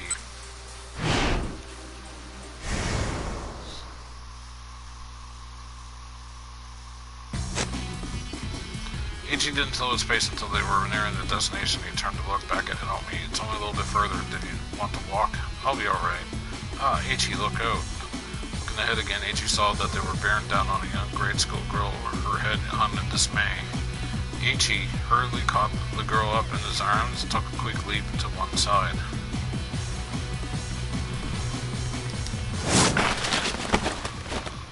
Ichi hurriedly caught the girl up in his arms. The maneuver kept her out of harm's way, but the momentum swung her high into the air as she dropped the sheaf of papers she was carrying. As luck would have it, the papers fell amidst the trash scattered alongside the road. Whoops, sorry. Ichi stopped to gather up the sheets of paper, noting that she was adorned with some sort of writing. Here, it looks like they kind of messed up, though. They got kind of messed up, though. The pages had landed in some kind of spilled liquid. Most of them had gotten stained. It's alright, the girl said gloomily. You should just throw them away. It's not like I can sell them now, anyway. You're going to sell them? Nobody asked. We're sorry. Do you think you'll be able to redo them? Ichi said there was a stationery store around here. Hey, Bluey. Whoop. We're sorry, do you think you'll be able to redo them, Ichi? Is there a stationery store around here? Yeah, up at the top of Gonzaga, Ichi said. Here. He took a 5,000 yen note from his wallet and offered it to the girl to buy new paper. I know I can't replace the stuff you wrote, but the girl eyed the money doubtfully. But it's fine, go ahead, take it. Thank you very much. The girl spoke with surprising formality, then she turned and headed up to Gonzaga. Ichi gathered up the trash and tossed it into a garbage bin before he and Naomi continued on their way.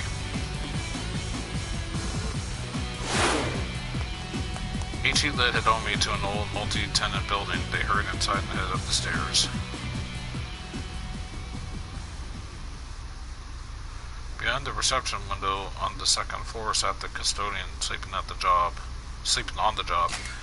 Custodian, Yukinori Kidajima. His main job is overseeing the monitoring room for the local surveillance cameras, but on the side he also works as a novelist and game scenario writer.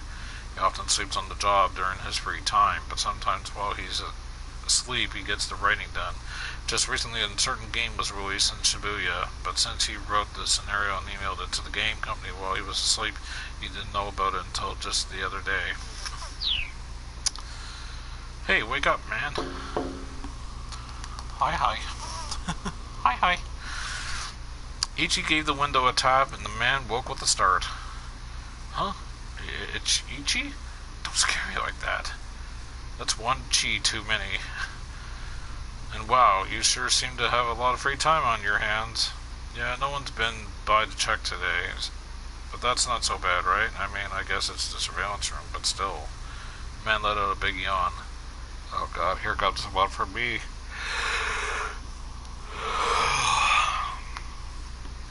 My dad asked me to come down here and check on the security monitors, actually, Ichi said. Sorry to bother you when you're busy, Hidomi asked with a polite bow. Huh? Who are you? You with a Ichichi? Ichichi? I'm Hidomi Asawa. It's nice to meet you. Oh ho ho. What, you a Chi-Chi's girlfriend? Again, too many Chi's there, and that's none of your business. Just let me have the key. Hoping his blush wasn't too obvious, Ichi mimed unlocking the door. You won't answer a simple question and you want me to hand over the key? Yes, I'm his girlfriend, Hidomi said. We've just started dating, so I'm sure I'll be seeing more of you, sir. She flashed a winning smile. Oh, well, what a surprise. Never thought Ichi could land such a fine lady like yourself. The surprised custodian held out the key. Good for you, Ichi. Still one chi too many there. But yeah, dating. Ichi glanced at Hidomi's face, even more surprised than the custodian. The key dangled, swaying to and from like a pendulum between Ichi and the man behind the counter. Ichi, Hidomi said, nudging him to the side of her elbow. Come on. Oh, right. Snapping out of it, Ichi took the key and headed up to the next floor. What's happening? Not a whole lot, just playing as much as I can of this game before going to bed. I should say this time frame, this hour time frame. I don't even really feel that tired. I think it's just me reading so much is just, making me yawn from, I guess the oxygen from me reading. But anyway, I'm sorry, Hidomi said as they entered the monitoring room, for just saying we were dating like that. I mean, it was a pretty clumsy lie. No, it was just the kind of sun, that's all. I was just a bit jittery, I guess. Ichi felt his cheeks color again. I mean, I figured I had to say something or he wasn't going to cooperate, Hidomi said. She looked a little embarrassed herself. I'm sorry, I didn't mean to make things weird. No, Ichi said. Nah, it wasn't weird at all. Actually, it was kind of... He stopped himself there. Now wasn't the time for that sort of conversation. They needed to find the blue minivan. Bedtime's a good thing. I'll be going soon myself. Yeah, I'm going to be playing the game for another 2 hours. This game usually takes about 4 to 5 hours, and I started at 2 an hour ago. So yeah, I wanted to be off of here by 5. So there's that. I was supposed to start at 12:30, between 12:30 and 1, but I didn't, and now I'm paying the price because I decided to start this late. So yeah, 2 hours. Yep, till 5 o'clock. Last night I played Stardew Valley till close to 5:30. Anyway, not on stream, obviously, just on my own. The surveillance camera monitoring room was really just a big office with a single computer. H.E. knew it well. So this is the monitoring system, he explained. He switched on the computer. You can see all of downtown Shibuya from one computer. Stardew. Yeah, I will not be staying that long. It's fine. I understand you're tired. Hiromi gazed impatiently at the monitor, even though it wasn't showing anything yet. The look of sheer determination on her face held H.E. enthralled. You talk about how attractive your sister is, H.E. murmured. But as far as I'm concerned, right now you're the lovely one, Hiromi. Hiromi looked at him uncertain. I mean, look at the lengths you're going to and risks you've been taking to save your sister, H.E. said. I can't bear the thought that something might happen to her, and the last time we were together I said such horrible things. Plenty of people do bad things without even realizing they're bad, never mind trying to fix it. I'm just doing what I think is right. Yeah, but these days most people don't do the right thing. Heck, if they did, Shibuya wouldn't be covered in trash like it is. I appreciate it when someone really cares about the things that are important. Doing the right thing as a matter of course, that's very attractive. H.E. blushed as he said it, and only shyly looked away. I think the system is ready. Turning to the computer, H.E. hastily changed the subject. This thing's so simple, even I know how to use it. Clicking on the mouse, he brought up a row of 4 windows on the monitor. Each window showed a different view of the Shibuya cityscape. The image quality is not great, but that's how it's being updated on a 2-second delay, I guess. H.E. tapped on the keyboard, bringing up shots of different locations. He clicked on one of them in order to enlarge the image. Maybe we really can find that minivan with this. Hiromi was practically glued to the screen. My dad's the one who designed the security system. Your dad must be pretty amazing. Well, he graduated at the top of his class at Tokyo Denko University. Tokyo Denko University, a prestigious national university founded over a century ago. Applicants who place highly on the entrance exam can receive a full scholarship. H.E.'s father was one such attendee. The school has supported extensive research into artificial intelligence and recently announced an AI program known as Body. While the computer is asleep, different personalities emerge, which have an impact on various normal thought processes, forming a network of more human-like thought patterns as a result. He always said he could have a career in computer engineering, but he took over the electronics shop so that he could marry my mother instead. Stardew is so good. Yeah, I enjoy it. It's been a hot minute since I played. Then I was watching somebody stream it. Then I asked her if she played online with anybody, and she said that she played online with somebody once, and then haven't played with them since.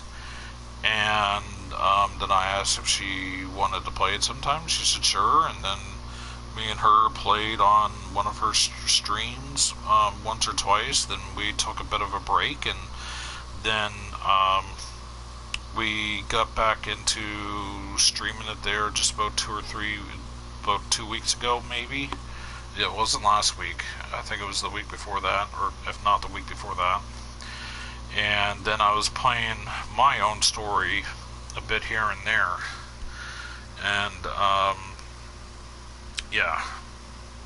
So there's a lot of the stuff that I haven't witnessed yet through the update, because we just got the PC update, excuse me, that the PC had for the longest time, obviously. But yeah. Anyway. Yep.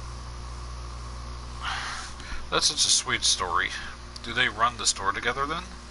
H.E. shook his head. No, my mother died when I was 4. Oh, I'm sorry. It only sounded even sadder than H.E. Well, anyway, never mind that. Here, look. The seedy-looking weirdo they'd run into a Geigo was on the screen. Huh? That guy again? Said weirdo was running all out a laptop computer under one arm. He was being chased by a man in a long coat. That guy sure gets chased around a lot, huh? H.E. said. When the weirdo slipped out of view, HE switched to another camera. A new view showed the weirdo running again. By hopping from camera to camera, they could track him wherever he went. So long as we have these cameras, HE said, the guy has nowhere to run. Nowhere to run, huh? The moment he said those words, they struck an odd chord in his mind. He remembered the repeated run-ins with the man with the cane, how the assassin had seemed to always know where to find them. HE, please, Hidomi urged. Stop messing around, let's look for the minivan. Hey, sorry, there's just something I'm curious about. HE continued to track the seedy-looking man. Ah, right, my bad. HE switched over to a different camera. I wonder what happens if I select A. Sorry, there's just something I'm curious about. HE continued to track the seedy-looking man. The weirdo rushed into a knick-knack shop by on-center guy. Soon after, the man with the coat appeared and followed him into the shop. Aha, it looks like he snatched that guy's computer. Moments later, the weirdo came rushing back out of the shop and sprinted away again. He wove through the narrow alleyways with the cat like a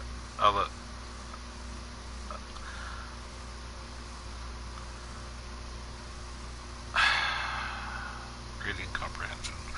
Anyway, cat like alacrity? I don't know. Some of the words that this game uses I've never seen before, and I just have pronounced.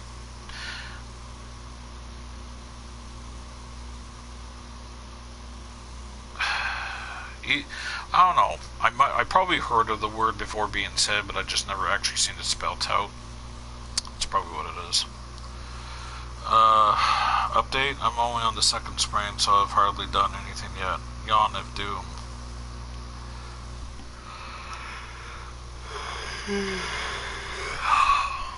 Man, I don't know why I'm yawning so much.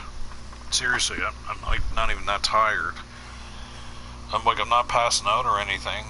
My body doesn't feel tired. It's just, I think it's from all the reading.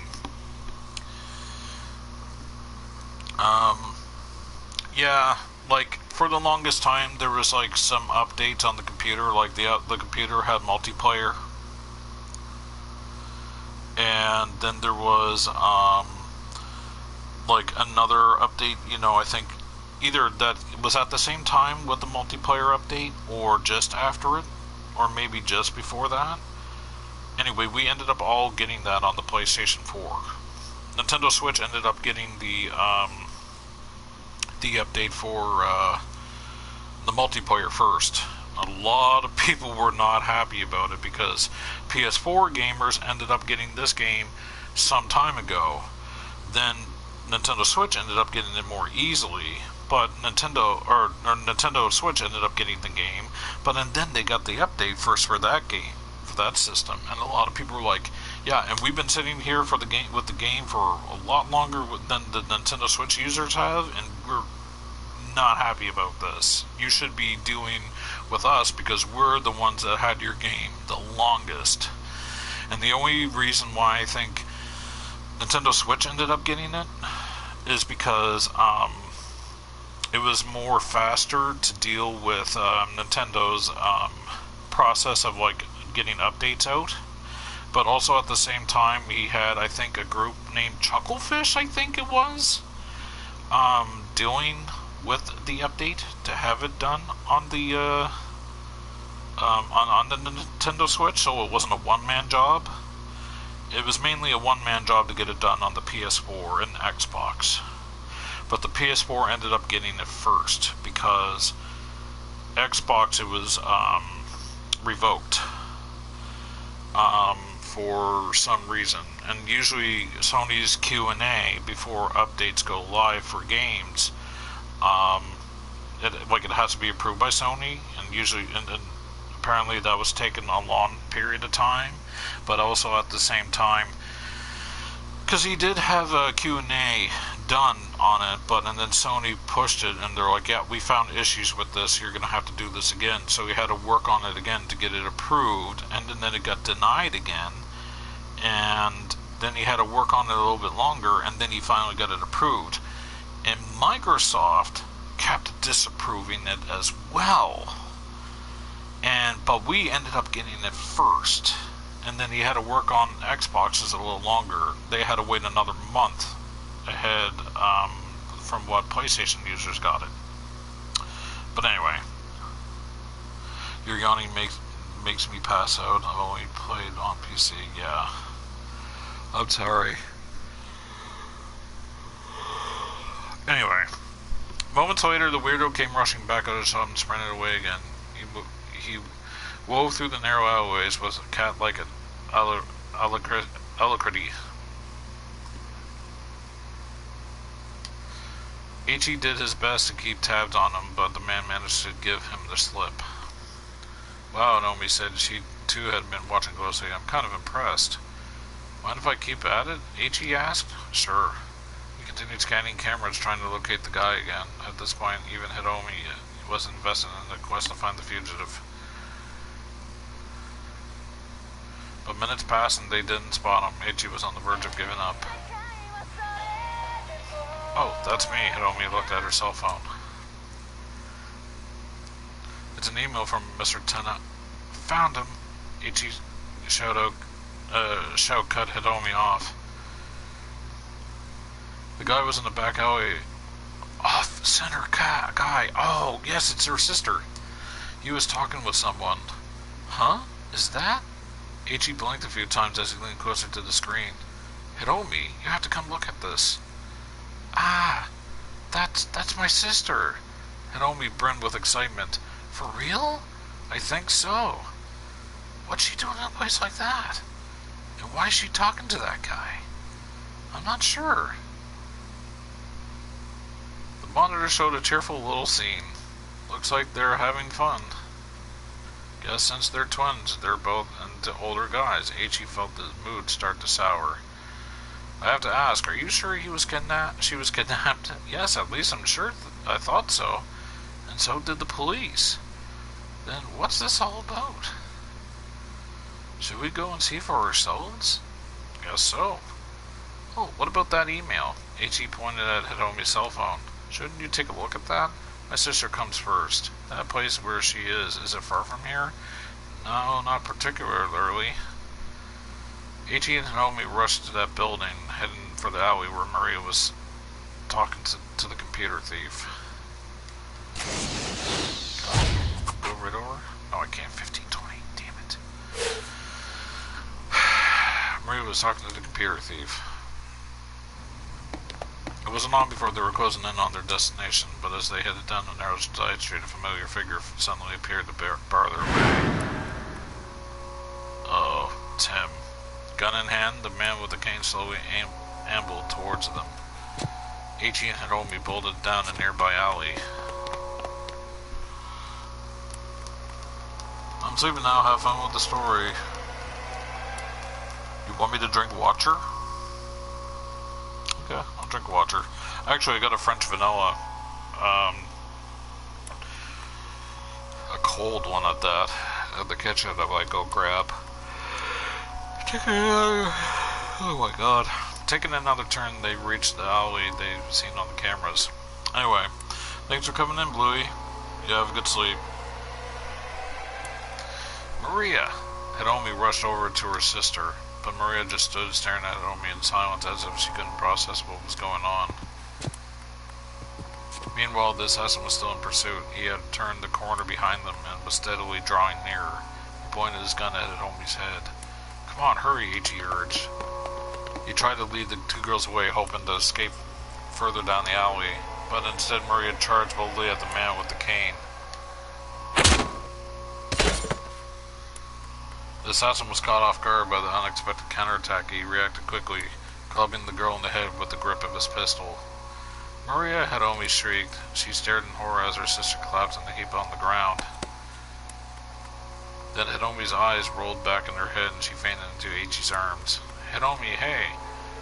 But the shock had overwhelmed her. She was out cold.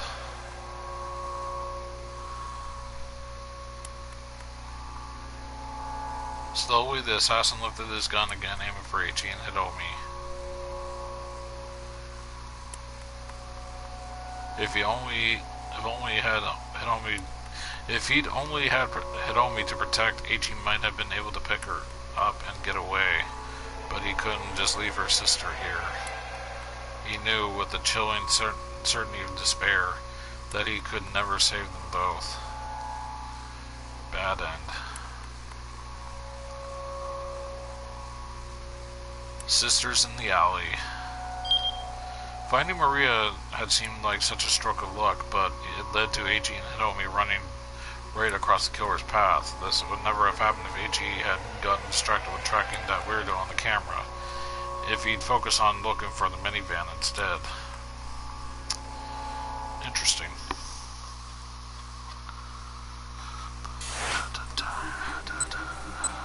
Here we go again.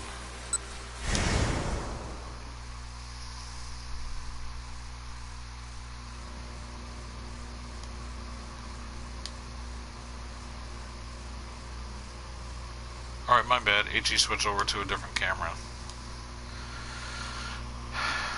He continued switching views, scanning the streets of Shibuya, but there was no sign of a blue minivan anywhere. Still, they remained glued to the monitor. Oh, that's me. Hitomi took out her cell phone. It's an email from Mr. Tanaka. Ah, okay. Yeah, it was about time for my mood to take a dip, Ichi thought. What? Hitomi blurted. She looked up from her phone. Ichi, Mr. Tanaka found the minivan. He what? What does he say? Read it to me. Okay. I ran after it, but wound up losing sight of it. It was heading toward Jinan. That's what he says. What about your sister?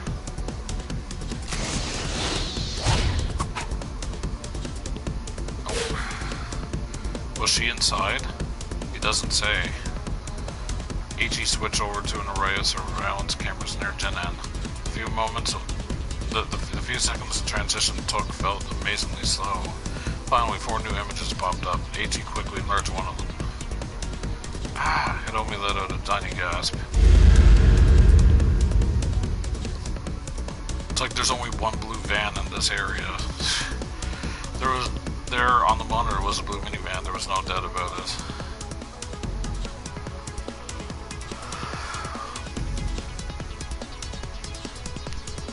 Ichi and Hitomi rushed from the building, speeding toward Jinan, and then all out run. All out run. Run, Ichi. Run, Hitomi. Run, other guy who's looking for Miku.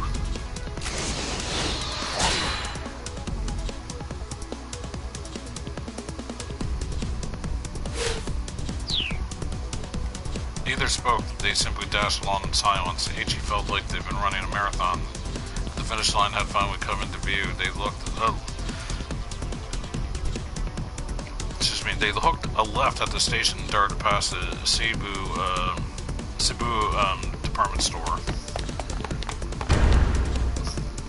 Aha! Ichi pointed as he came to a stop. The blue minivan was still there, parked by the curb along the slight hilly incline. Not silly. Hilly. Leaving Ichi behind, Hitomi started rushing up the hill.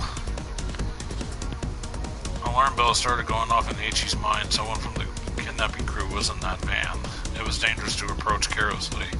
Hey, stay back, don't get too close. Hitomi, wait! Stay back, don't get too close. Ichi shouted. But she didn't appear to hear his cries. The hope of rescuing her sister had driven all else from her mind.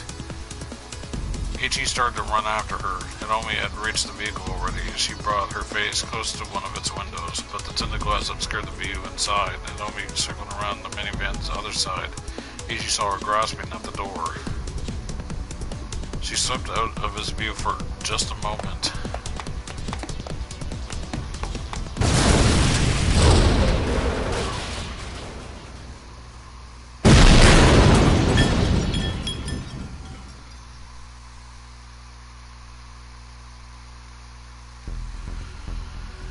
There was a thunderous explosion, and a gout of flame tore the roof off the minivan like it was made of aluminum foil.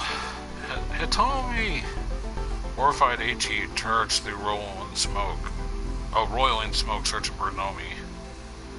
He saw two figures sprawled out on the street several meters from the van. Hitomi and Kanan. Hitomi, wake up!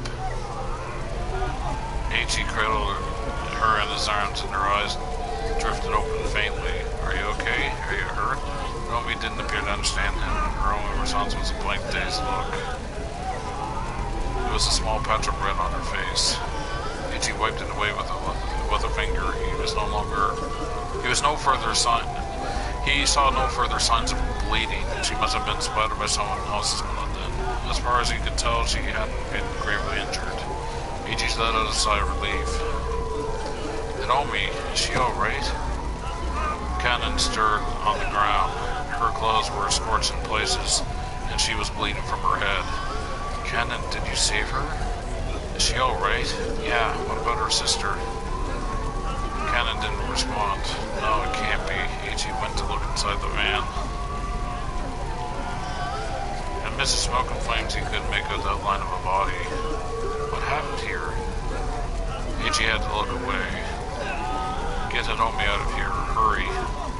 Those guys show back up. Kanan's face twisted up in pain. Alright. Ichi settled Hitomi carefully in his arms. Wait, I need to tell you something. Kanan's pain gasp called him back. Alphard. Huh? Alphard. That's the name of the mastermind. I'm sure it'll come up again if you keep pursuing this. But if you value your life, don't get involved with Alphard any further.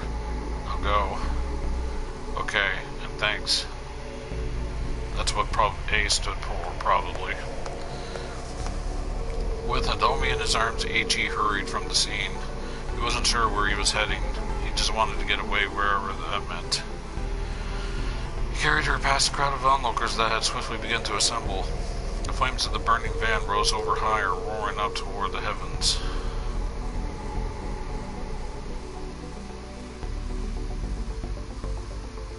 To be continued.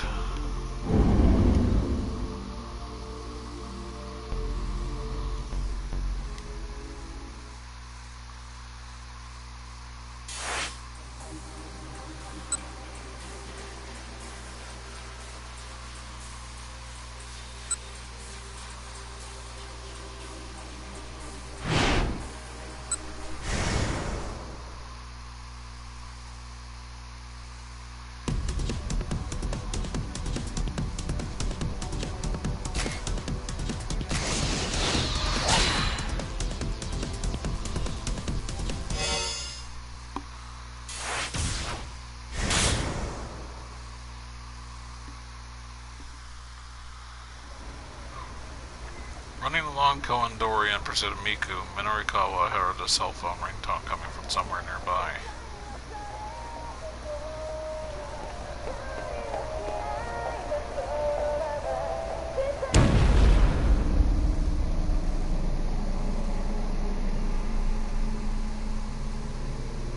Suddenly, a massive fiery blast knocked him from his feet. A deafening roar set his head throbbing. What was that? What's going on? He lay in a daze on the ground, trying to wrap his mind what just happened. He smelled the foul scent of burning rubber. Then came a sound of quick footsteps rushing up to him. Mr. Minorikawa, a voice called out to him as if across an impossible distance. Mr. Minorikawa. Was that Miku? He forced his eyes open and saw Miku looking anxiously down at him. Mr. Minorikawa. Miku. Those things I said earlier. I'm sorry. I went too far. What are you talking about? That's not important right now. Miku choked back a gasp, but Minorikawa realized he had blood leaking from his mouth. His body wouldn't move and his mind was reeling. What happened? Tell me. Miku's voice was dry and hoarse. There was a minivan. It exploded. Exploded? A minivan exploded on a city street?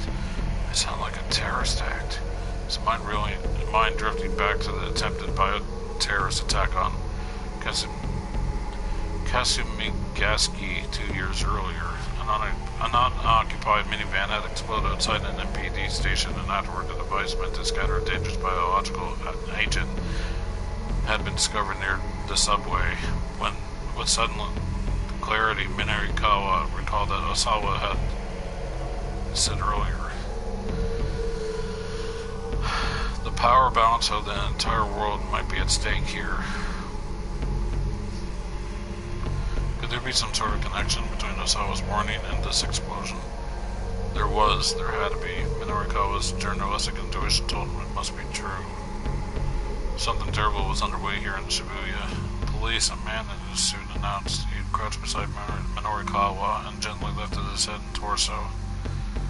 Hang in there, buddy. Stay with us. The change of position allowed Minorikawa to clear his airway, and he sucked up in a deep breath. But as he did, an intense pain shot through his lungs. I think he might be done for. Whatever his intuition might be telling him, it didn't look like he was able to write it about it. But if he couldn't get his words onto the page, at least he could was tell someone else. With his last act, maybe he could still accomplish something. He strained to get a few words out. Osawa. Kenji Osawa. The power balance of the entire world. As his voice failed, he heard the sound of an ambulance sirens approaching. Paramedics began frantically unloading stretchers. Turning to the city, he saw a number of other people who had been injured in the explosion laid out on the roadside. Amongst them were a woman and a child. Emergency workers bearing the stretcher came over to Minorikawa. Forget about me, I'm beyond helping. See to the others instead. Minorikawa shouted inwardly, but no one heard.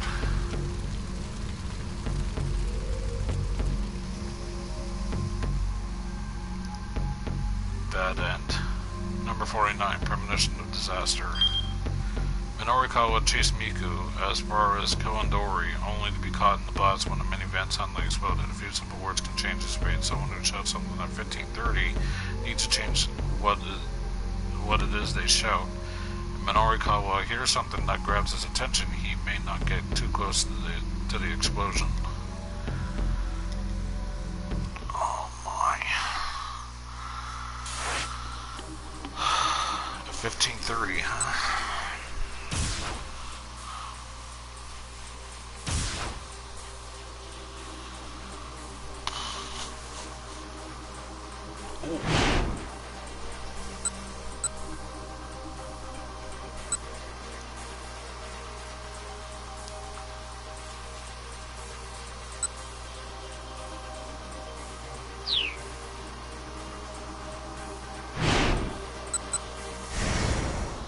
Maybe it's this one.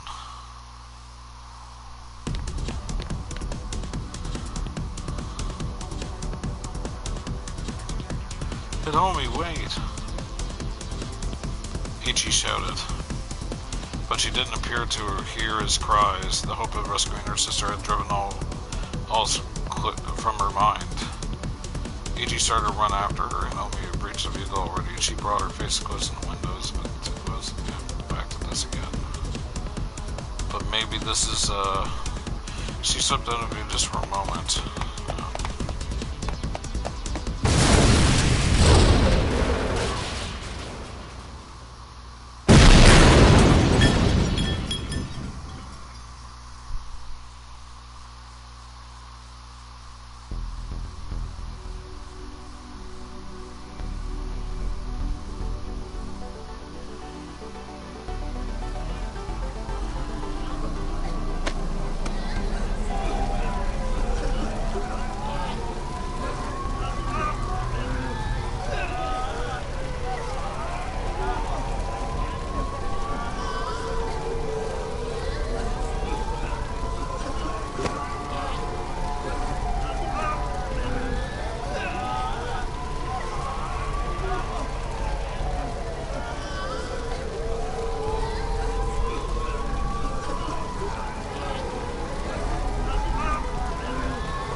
hopefully this is the right one for,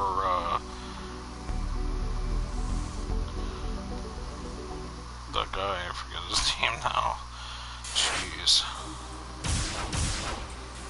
Minorikawa, there it is.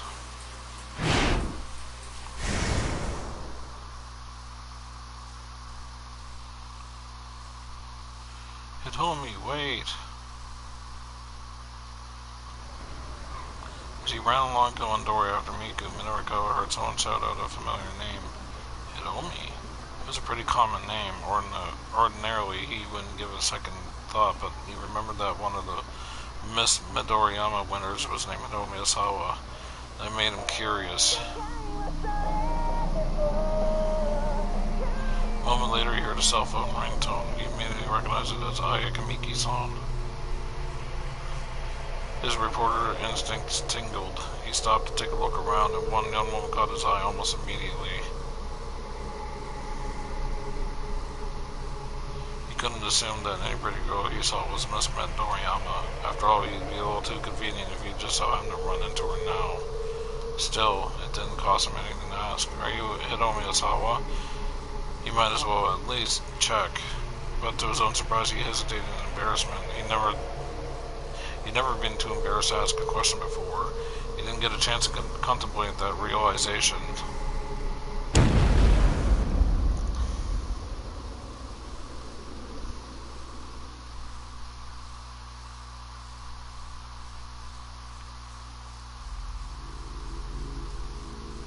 A massive fiery blast knocked him from his feet. A deafening roar set his head throbbing.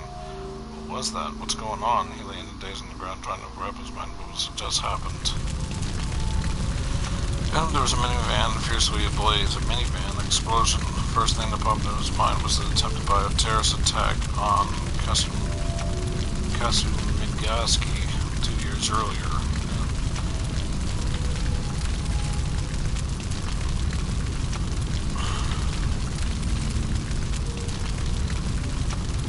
An occupied minivan had exploded outside an MPD station, and afterwards a device meant to scatter dangerous biological agent had been discovered near the subway.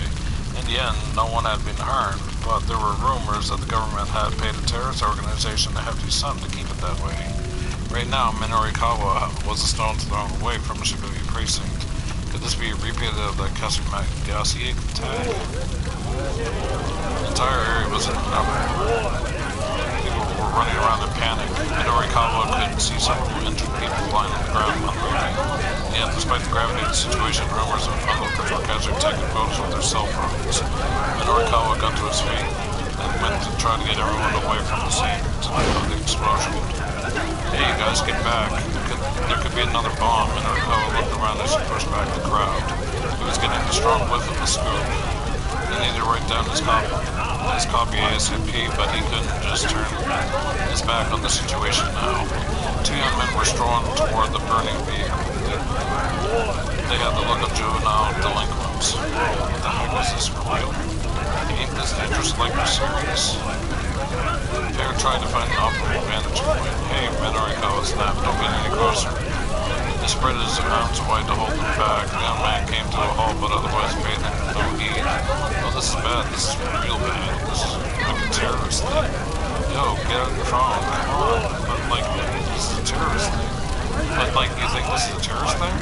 Dude, shut up. Just call Susumu. The taller of the two, dressed in red, was ordering around the blue-clad companion. Huh? The boy blue huffed. Man, do it yourself. Say what now? Bitch, this ain't no time to get yourself all worked up. Minorikawa stood there, arms still held wide, getting more and more annoyed at their back and forth. Yo, just make the call, man. The young fellow with red scowl, he wasn't going to back down. Huh? Yo, what difference does it make if I do it or you do it? Doesn't make any difference, so it don't matter if you do it. Yeah, alright, don't matter. So in that case, you do it. Look, I'm telling you, just make the damn call. I'm telling you, just make it your damn yourself. Oh, enough of this already. Minorikawa opened his mouth to tell them off, but when the young man in red spoke again. Dude, the goods from over at Endo Electronics are gone. You gotta let Susumu know. The name Endo Electronics caught Minorikawa's attention. Huh? Yeah, but ain't that all that HE dude's fault for getting all huffy at us? Huh? Yeah, but ain't that all that HE dude's fault for getting all huffy at us? I mean, it was Kiru who told us to go find the Endo storehouse. Yeah, but Susumu don't like dealing in stolen goods. Says it dirties the SOS name. Well, what a coincidence. Looked like these two were SOS members. Hey, Minorikawa called out you two. He finally succeeded in getting their attention. Where's the Susumu fellow? I'd like to talk to him. He had no idea who Susumu was, having only heard the name just now. Still, from the way these two were talking, it seemed clear he held some position of leadership. You think I'd tell you if I knew? The fellow in red snarled. Minorikawa kept his composure. Listen, you guys know the Tenrugumi? The Tenrugumi was a Yakuza syndicate that's operated in Shibuya. Tenrugumi, an upcoming Yakuza syndicate that turned up on the scene 10 years ago with a seemingly legitimate Takarada financing. As its business front, the group offers monetary solutions for people in financial trouble, but those who accept their offers soon find that their troubles only grow and grow, and embroiled in conflict with the Kanto's Shiramigumi, who have been long established in Shibuya. These street kids were sure to be familiar with the name, if nothing else. I may not look it, but I'm pretty tight with that Tenrugumi. And maybe you two don't know, but Susumu's been showing up at their office a lot lately. Susumu's been dealing with the Yakuza? Whoa, for real? Sweet. Two punks bought it completely. What's SOS using as their hangout these days? I've got a little something to discuss with Susumu. Right now, it's this bar called Inferno. Minorikawa made a mental note of the name. Right, and Inferno is where exactly? The two young men suddenly looked distinctly uncomfortable. Later. Yeah, I got a thing I gotta do, too. Backing away, they took off through the crowd. Hey, wait up, I need to know where Inferno is, but the pair had already vanished. Ambulances began arriving at the scene, and paramedics rushed out to tend to the wounded. Excuse me, would you mind answering a few questions? Minorikawa turned to see a man in a suit approach him, flashing his badge. Damn, can't do that. So, detective with questioning for him, huh? How about you answer a few questions for me? Was this an accident or an attack? We still don't know many details. Let me rephrase that for you. This is a major incident, Minorikawa exclaimed. Huh? The detective looked pretty flummoxed. I've been around the block a few times, and I know all your police PR lingo, and when you start talking about the details, that's 100% indicative of a major incident.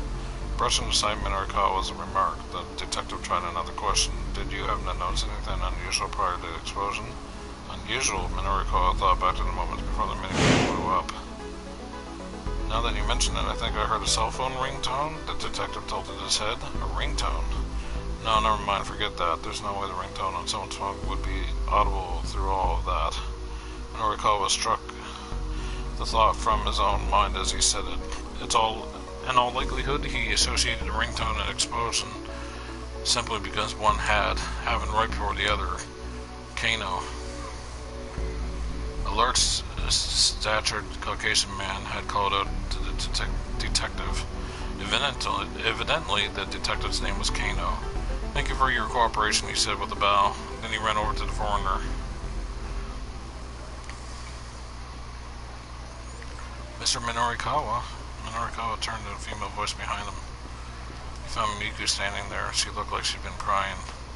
Miku, about earlier, he trailed out searching for an apology. It's okay, that doesn't matter right now. Miku looked around the scene. Minorikawa followed her gaze. Something big went down here, you said. I know, she exclaimed. The explosion. I saw it happen with my own eyes. You what? Miku looked around nervously. You alright? He asked her. You're not hurt, are you? I'm okay. My ears are still ringing a bit, is all. Good.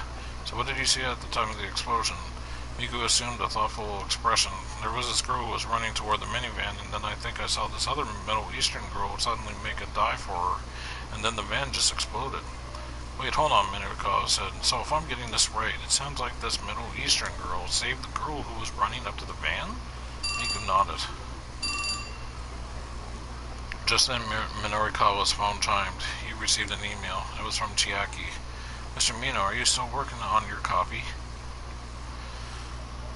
He checked his watch. At this point, the 4 o'clock deadline was barely 20 minutes away. Nonetheless, he decided to stay at the Bond scene. He could definitely smell a scoop here. He was sure of it. Even if he couldn't get his 6 pages done before, landing a major scoop would definitely be enough to persuade the loan company. Minorikawa jotted his phone number down and handed it to Miku. I'll make things up to you, he said. Give me a call later. Miku took the scrap of paper, puzzled. If you're looking for an Aki Jiu-Jitsu dojo, I know a few. At that, her face lit up. Minorikawa decided to process the scene for clues. As he wandered around, he caught the sight of Detective Gannon and his Caucasian colleague getting down an alley. What's that I smell? Something pretty damn fishy. If they were slipping away for a private conversation, maybe there was some way he could listen in. Minorikawa hurried into the building that bordered the alley, looked around and found a public bathroom upstairs in the alley side of the building. Hoping, beyond hope, he slipped into the bathroom window. Voices outside, he held his breath and listened. Those international criminals you mentioned. Ganno's words were faint, but he could make them out. Minorikawa did a little fast pump. Correct. Roughly 8 hours ago, they infected Maria Osawa with the UA virus.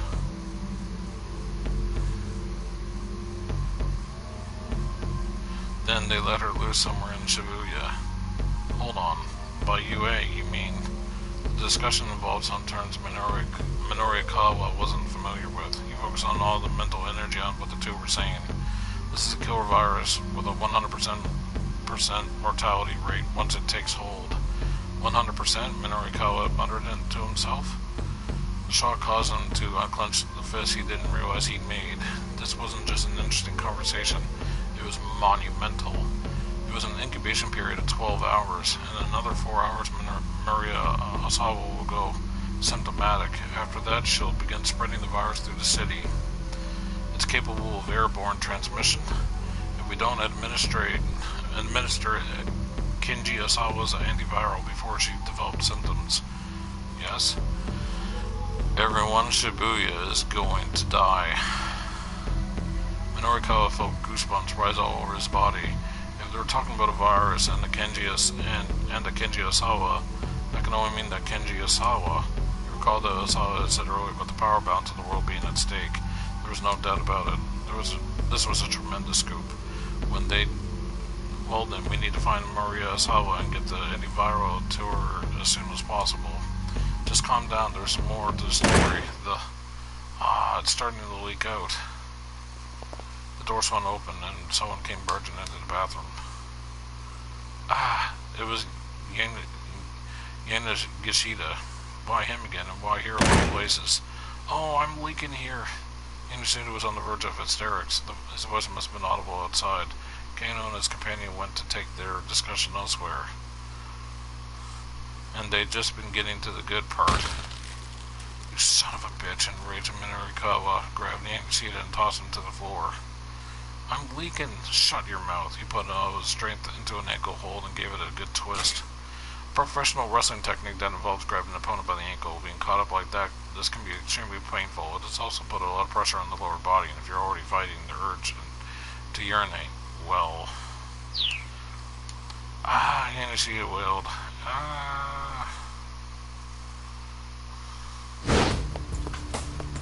Minorikawa left the idiot blubbering in the bathroom and hurried out of the building. He hadn't heard the whole discussion, but he had his scoop on his hands anyway. This would be a tremendous score for Heaven Publishing, enough to let the company rebuild. He was certain of it. And if I'm the one saying it, it's got to be true. He ran along. Minorikawa tried to plan his next steps. First, he had to get back to the editing office. He'd explain the situation to people from the loan company. Then he'd go find that paperwork for Osawa and have Chiaki check his copy. And then after that, okay, so he still had a lot of things he needed to do. He swallowed himself on both cheeks to get himself psyched up. His phone rang. His phone range. It was Chiaki. Man, some of these spelling. I think rain is R-A-N-G, but unless this is like their translation of it, usually I think these type of games don't do all that well of a job. But anyway, Mr. Mino, something terrible has happened. Chiaki's voice broken yelp. Whoa, calm down. Over on Goendori, this minivan exploded.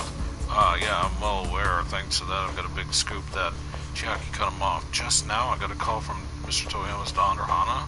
This time, Minorikawa waited for her to finish. He had a sinking feeling. She said that Mr. Toyama was in there. It was a suicide.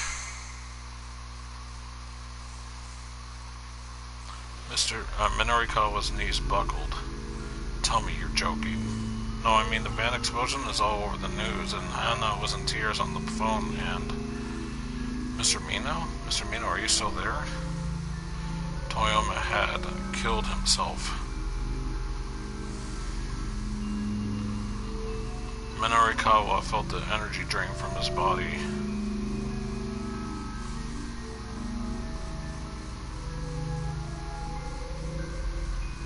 To be continued. Suicide? Or did those two finally catch up to that guy and kill him to make it look like a suicide? Because who puts themselves in the van to explode as a suicide? It seems off.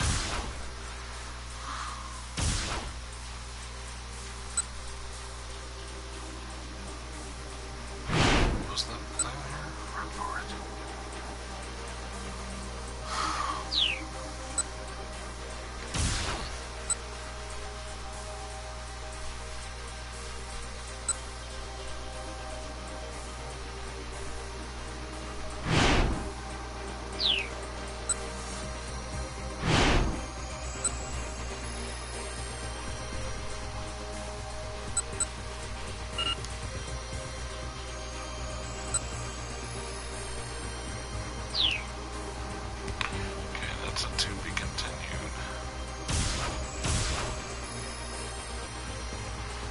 That's not proper to be continued.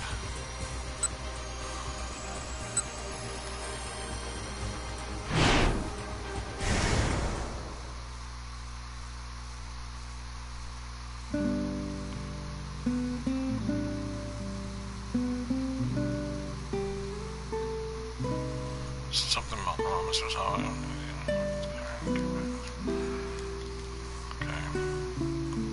See if anything new has happened here. Happens here.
Assassin's gone quiet, standing on a pile of crates. He seems to be lost in thought, so I don't get to tiny all I can do is stand there.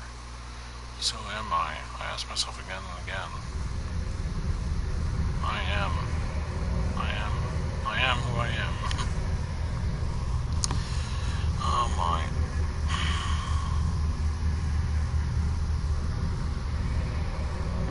Tama. I am. Tama? Tama Hidomi? None of the above. None of the above.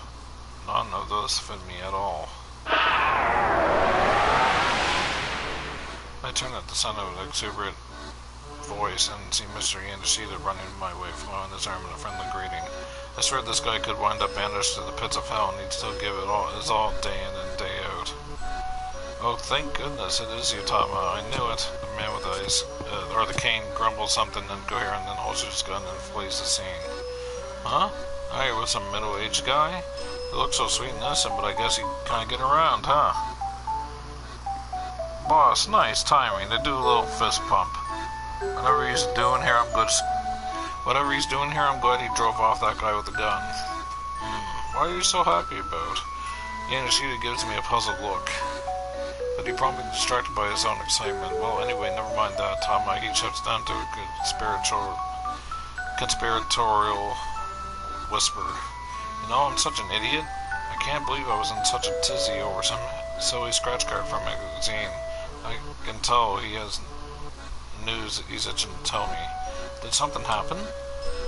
Well, he brings a hand to his mouth and giggles unsettlingly. I had a great idea. Great way to strike it rich. I feel like I've heard this from you before. Mr. Yanchita shakes his head fervently. This time it's different. We're talking way more digits than before. Now try not to be too surprised, yeah? Spittle flies from his mouth as he rattles on. Oh, it's okay to be surprised, actually. In fact, I'm guessing you're definitely going to be amazed this time, Tama. I can practically see the banknotes dancing in his eyes. Cuts to the chase already. What is it you want to tell me? This time, get this, I got a line on 10 million yen. He thrusts his index fingers skyward, grinning ear to ear. Surprised now? Yeah, you are, and it doesn't require any capital. It's no risk, high return. No risk, high return. In a world of equal to investment, a wise investor weighs risk against its potential for return. Many heavily risked projects, however, yield little in the way of active return. Such cases are called high risk, low return. The inverse, low risk, high return, is quite rare. The idea of no risk, high return is simply absurd. There's a crazy gleam in his eye. Oh man, I'm finally gonna get to be part of a billionaires club. This is so ridiculous I don't even have a snappy retort for it. Never mind that 10 billion obviously wouldn't make him a billionaire. Excuse me. Never mind that 10 million obviously wouldn't make him a billionaire. By the way, you haven't seen Chiri, have you? We're gonna need her help to wrap up this 10 million yen. Chiri? No, I haven't run into her since the sales demo. Oh darn, well if you happen to see her, tell her to get in touch with me. Sure, alright. I still don't know what's going on about, but there's probably no harm in being helpful. Thank you, Tama. Guess I might as well give you a little hint. A hint? Yeah, a hint. Wanna hear it? Sure, thank you. Well then, I guess I've got no choice. Well, you put it that way, I just have to tell you. Mr. Yanoshita clears his throat and proceeds to disclaim in an effective tone. When the mighty stomach triumphs over the endless cavern, a weight of icebergs, the hero shall be blessed with fame and fortune. Huh? What the heck is that supposed to mean? He looks ordinarily amused at my confusion. It's part of a legend. You only need to remember that one verse for now. You're going to bear witness to history. I feel like this guy's read out some kind of story himself. Anyway, thanks for helping me out with the cheery thing. Adios. Adios, Spanish for goodbye. The true meaning is closer to English farewell. In day-to-day interactions, most Spanish speakers use the word ciao. Adios can carry the connotation that you do not expect to see the addressee again. And then, like a whirlwind, Mr. Yangashita zooms away, leaving me alone in the alley. Whew. Suddenly I feel totally exhausted. Let out a sigh and dry my eyes, and that's when I notice a notebook on the ground at my own feet. Did the assassin drop this? I pick it up and look inside. There's a photograph tucked inside the back cover. It shows 3 young people, 2 boys and a girl.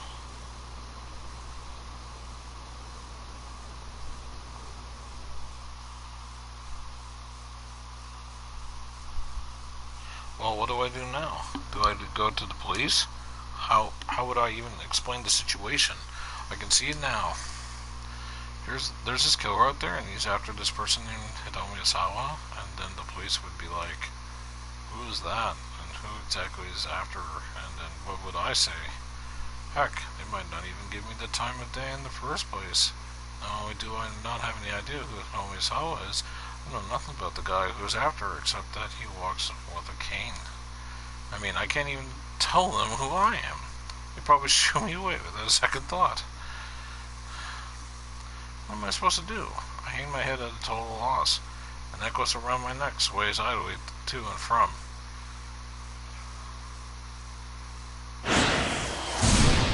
Keep out. Alright, I'll be right back, folks. I'm gonna go get a drink.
Alright.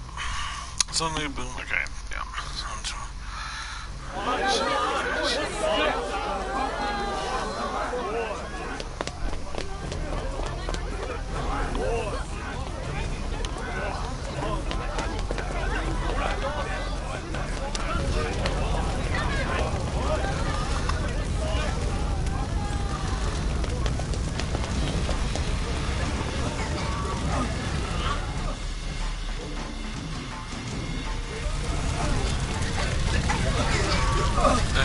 All flames and this hadn't been an accident. Someone had to set off an explosion. Shibuya brings it closer to verbal. You recall the attempt by a terrorist attack on Kazumi Gazaki. 2 years ago, the Tokyo Metropolitan Public Safety Commission obtained intel of an imminent bioterrorist attack within the city. Immediately afterward, an unoccupied minivan exploded outside the Metropolitan Police Department, and a device for dispersing the bacterial contagion was discovered at the subway platform at Kazumi. The situation had been determined that the city bureaucracy was the target. The Japanese government contacted the terrorist organization responsible in secret, making a deal to put an end to the threat.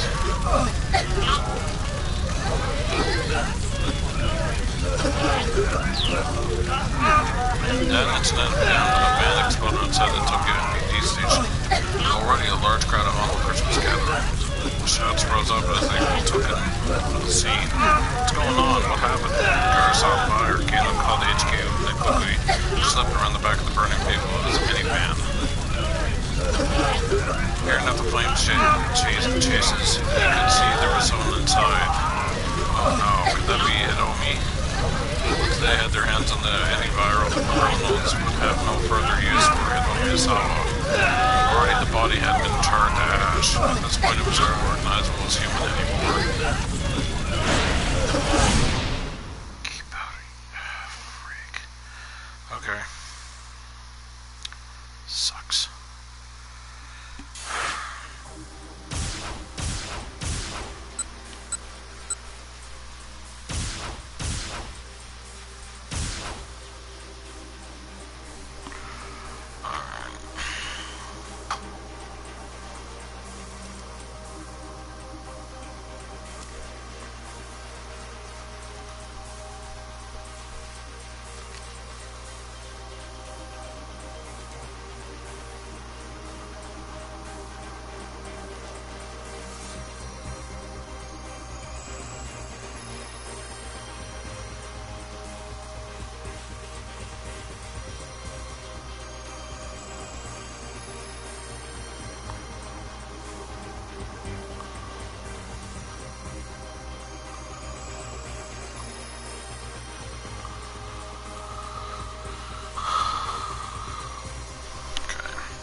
Made the right call there.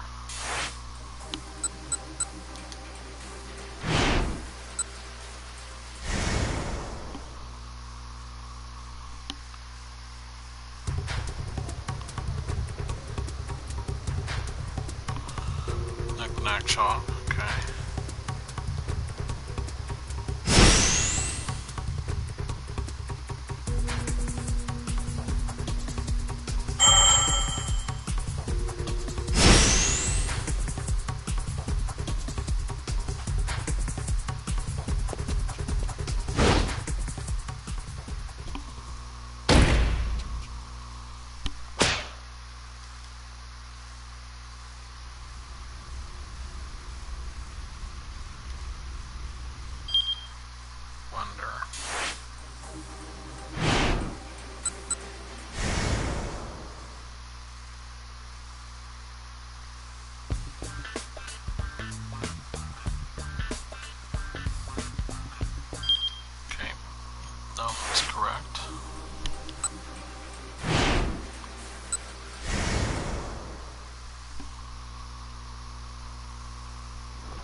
correct too. Alright then.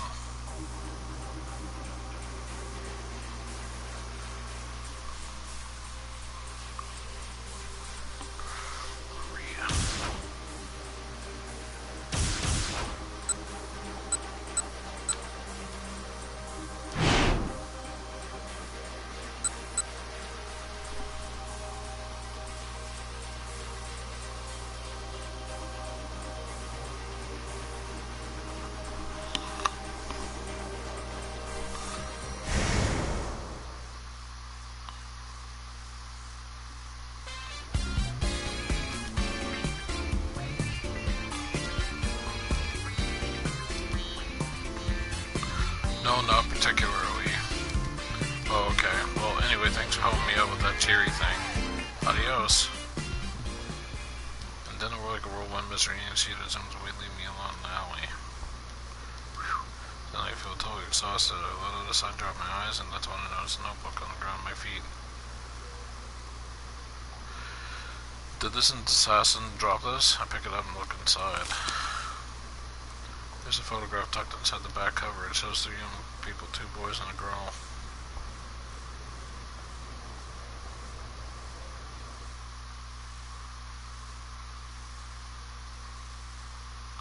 Well, what do I do now? Do I go to the police? I already did this stuff too.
Just looked up that line.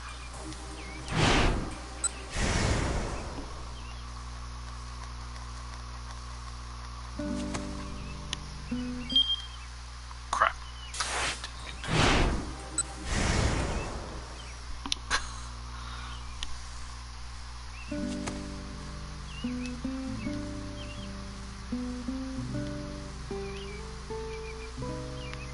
Yep, selected that right too. Which I thought. Volcano 1530 from the time chart.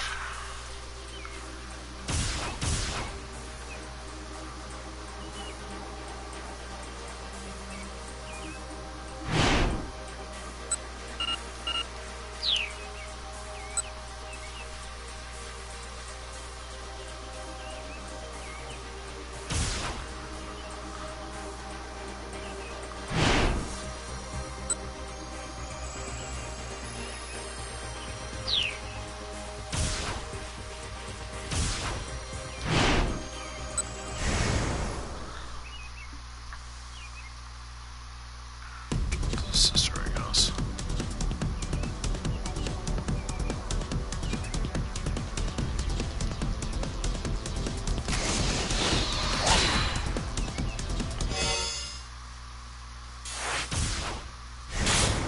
There we go.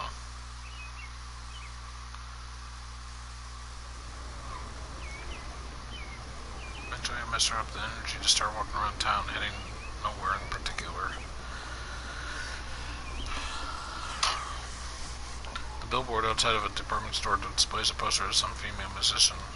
She must be pretty popular because lots of passersby stop to take a good look.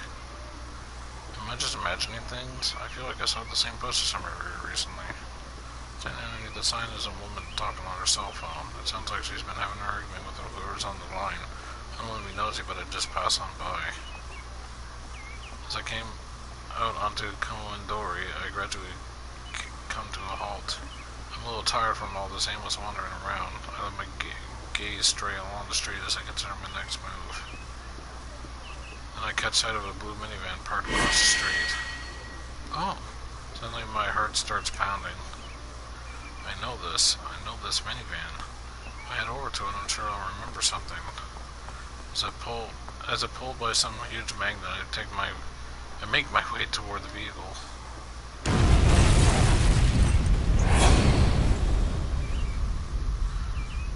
There's a sudden thunderous boom. I'm knocked flat by a blast of energy and the world goes all topsy-turvy. As I lie in shock, a wave of unfamiliar images fills my mind.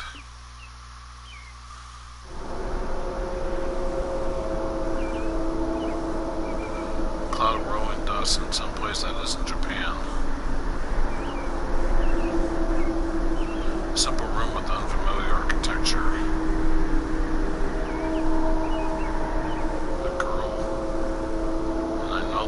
Name.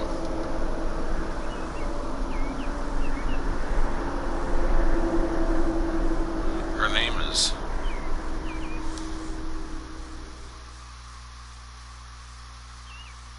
on the verge of that revelation. My consciousness fades away.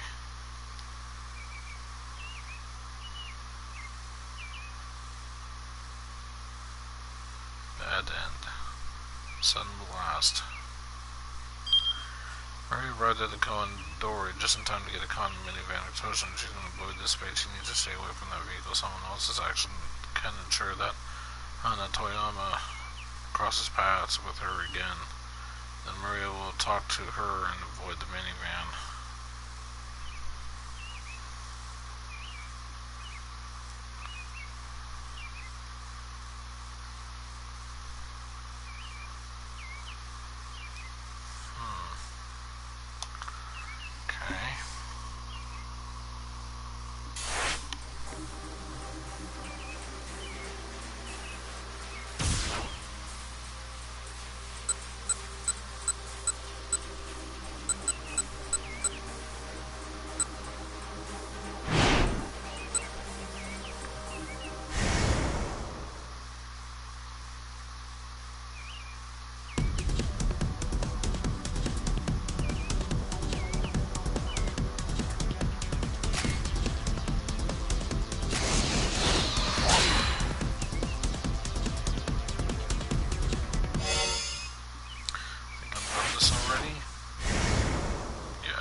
Several people were on the ground nearby, evidently injured by the explosion.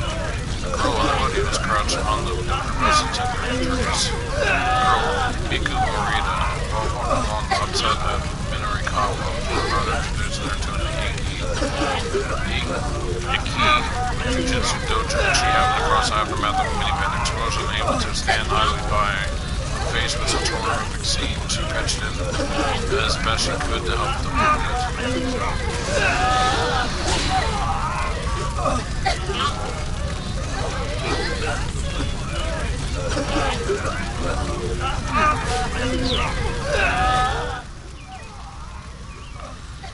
Kano recognized her as the girl he talked to earlier during the traffic jam. Please, he announced, get back, let me handle this. The girl was visibly relieved. Help her, she said. She pointed to a figure lying on the sidewalk a short distance from the burning minivan. It was a Middle Eastern girl. She appeared to be unconscious. I think she got hurt rescuing another girl about college age. The girl in the hoodie said, college age girl? That might be it on me. What happened to the girl she saved? Kano asked. The Good Samaritan looked around. Huh? Where'd she go? The rescuee had disappeared. The girl here, the girl in the hoodie, gestured toward the fallen girl. I can't believe how fast she was. She spoke with a hint of awe. The way she moved to get that other girl, she was on a level way beyond mine. Kano took another look at the injured girl. Her figure looked rather delicate. It's hard to believe she was capable of great feats of athleticism. He started toward her, but Stanley stepped ahead of him. "Leave this one to me," he said. His expression was unusually stern even for him. "Do you know her?" Kano asked. The American didn't answer as he checked the girl's pulse and then her pupils. "Hey Stanley, don't you have other things you should be doing?" Stanley snapped. "Fine then," Kano decided to collect some eyewitness accounts.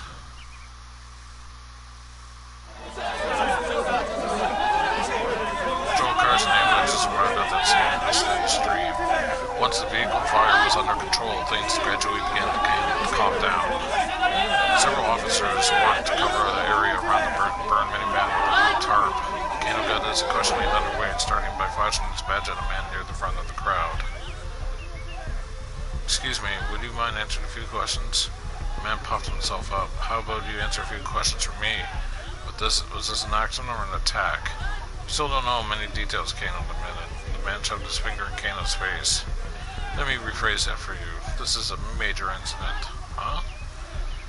"I've been around the block a few times and I know all your police fear lingo, and then when you start talking about the details, that is 100% indicative of a major incident."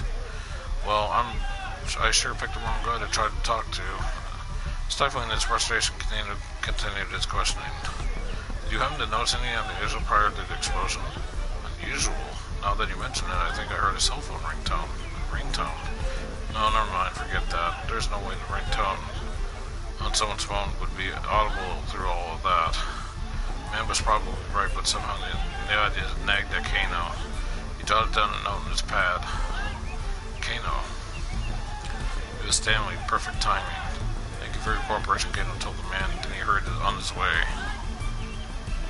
Stanley stepped in close enough to whisper, "Who was that guy? An eyewitness to this explosion, apparently. Did he have any info?" "He said he heard a cell phone ringtone at the time of the explosion. Not sure if that's significant, though." Stanley stood silently for a moment, thinking. "What about that girl?" Kano asked. "Has she woken up?" "No, I'm going to drive her to the hospital." "Huh? Why do that yourself?" "Just look around," Stanley said. He cast his eyes out over the scene. There were still many injured people lying on the roadside. It seemed the authorities hadn't sent enough ambulances. "But isn't your car back in Mario Macho?" Kano asked. "Under the circumstances, I think it makes sense for me to go back for it," Stanley replied coolly. "Besides, I have a few things I'd like to ask her." Kano was curious. "You do?" he asked. Stanley's cell rang. "Yes," Stanley answered the phone in English. As he listened, his demeanor changed. Blood drained from his face and his hand began to tremble slightly as it gripped the phone. Kano had never seen him this shaken up. "You got it," Stanley said at last. He hung up the phone and let out a sigh. "What is it?" Kano asked. Stanley hid into an alley without responding. Kano hurried after him. Once they were out of earshot of the crowd, Stanley finally spoke.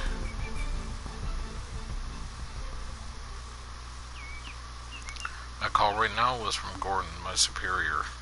He broke off there and for a long while was silent. He appeared to be struggling with some strong emotion. Kano was getting impatient. "What is it? If you're going to tell me something, then tell me." Kano decided not to press. "If that's difficult for you to talk about, you don't have to." "No," Stanley said, "I should tell you this." He braced himself before continuing. "We were contacted on our end by the mastermind of this plot." "Those international criminals you mentioned?" "Correct. Roughly 8 hours ago, they infected Maria Osawa with the UA virus. Then they let her loose somewhere in Shibuya." "Hold on. By UA, you mean?" Kano thought back to his early conversation with Stanley. These criminals were trying to get their hands on a new drug, an antiviral drug developed by Kenji Osawa that had been shown to be effective against the UA virus. Stanley hesitated before continuing. "This is a killer virus with 100% mortality rate. Once it takes hold, Kenji Osawa's antiviral is our only means of combating it. Mortality rate of 100%. It's an incubation period of 12 hours. In another 4 hours, Maria Osawa will go symptomatic. After that, she'll begin spreading the virus throughout the city. It's capable of airborne transmission. Airborne transmission. Following the onset of symptoms, individuals infected with the UA virus bleed from their lungs, and the virus is readily into the air via coughing. The UA virus is highly resilient in the open air and can survive even after saliva or other fluids have evaporated.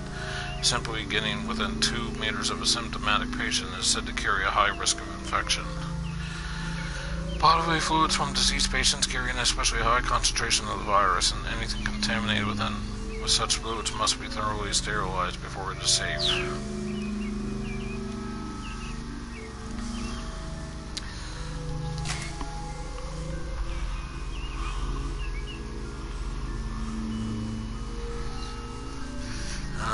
Well, with this pandemic that's going on right now, people coughing could catch it as well, but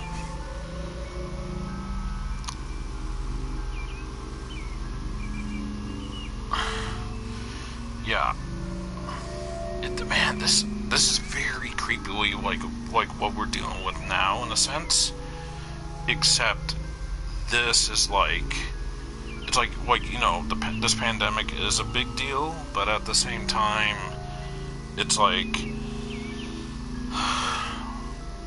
you know, the whole socially distance things and everything. But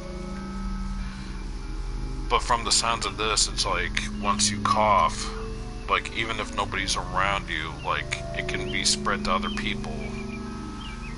It almost sounds like, in that sense. But at least this virus that's out in our real world is not as bad as this virus, thank God. I mean, it's still bad, don't get me wrong, but I mean, at least the survival rate, there's more people who survived than death, I mean, than the people who died, I mean. That's the only way I look at that in a positive way. Because throughout this whole pandemic, I've been being optimistic. Like, yeah, we'll get the cure for this thing soon. Or not soon, but we'll get this cure for this. You know, I believe in that, and I don't let this whole pandemic fear me, honestly. I know I keep saying I don't don't want to talk about it on stream or video or whatever, but man, just reading some of this stuff has just made me go ugh. but yeah, the thing is that I'm just glad the virus that we have to deal with is not as bad as the virus in this game. I mean, it's still bad, but the thing is like I said, higher survival rate compared to the people who are low. And even though it is only June 23rd, and people are still saying, oh, well, there's things about the virus we don't know about. Part of me is like, yeah, that's what a lot of people are saying, but once the virus is gone from your body, and it's gone. That's it. So at the end of the day, it's like, the virus causes this to happen. And if you outride it and outlive it, and the virus is gone from your body, you're good. But honestly, with our real life pandemic, I really don't think there's much more to I don't think there's anything more about the virus that we really need to know about, honestly. I mean, it's been going on for so many months now. There hasn't been anything new developed on it. So, I just take it as what's done with the virus is done. We just need to overpass it, get the cure for it, or just have everyone, ride it out, and then, just take its toll that way. But anyway. But there is one other thing I don't really understand, and that's people can apparently carry the virus without knowing they have the virus or are affected by it. And I'm like, okay, they're carriers, but isn't it kind of weird that they're not being affected by the virus? because your body has to have the antibodies to combat it. But the thing is that if you've never gotten it before, then shouldn't it still affect you? That's what I don't really understand about that whole thing. I don't really watch the news due to depression and like anxiety and stuff like that, but so I never really fully looked into it, because I did look into it a little bit, but I couldn't find anything that I was looking for on the World Health Organization website, and I decided not to look back any further onto the website anymore. So, long story short, I honestly have no idea, but it's still a scary thought, but we're going to overcome this anyway. So that's why I don't let the fear get to me or whatever. I'm just glad and thankful that my province, we're opening up things slowly, and we're not... I know the province of Ontario here in Canada, they just slowly opened things back up again last Friday.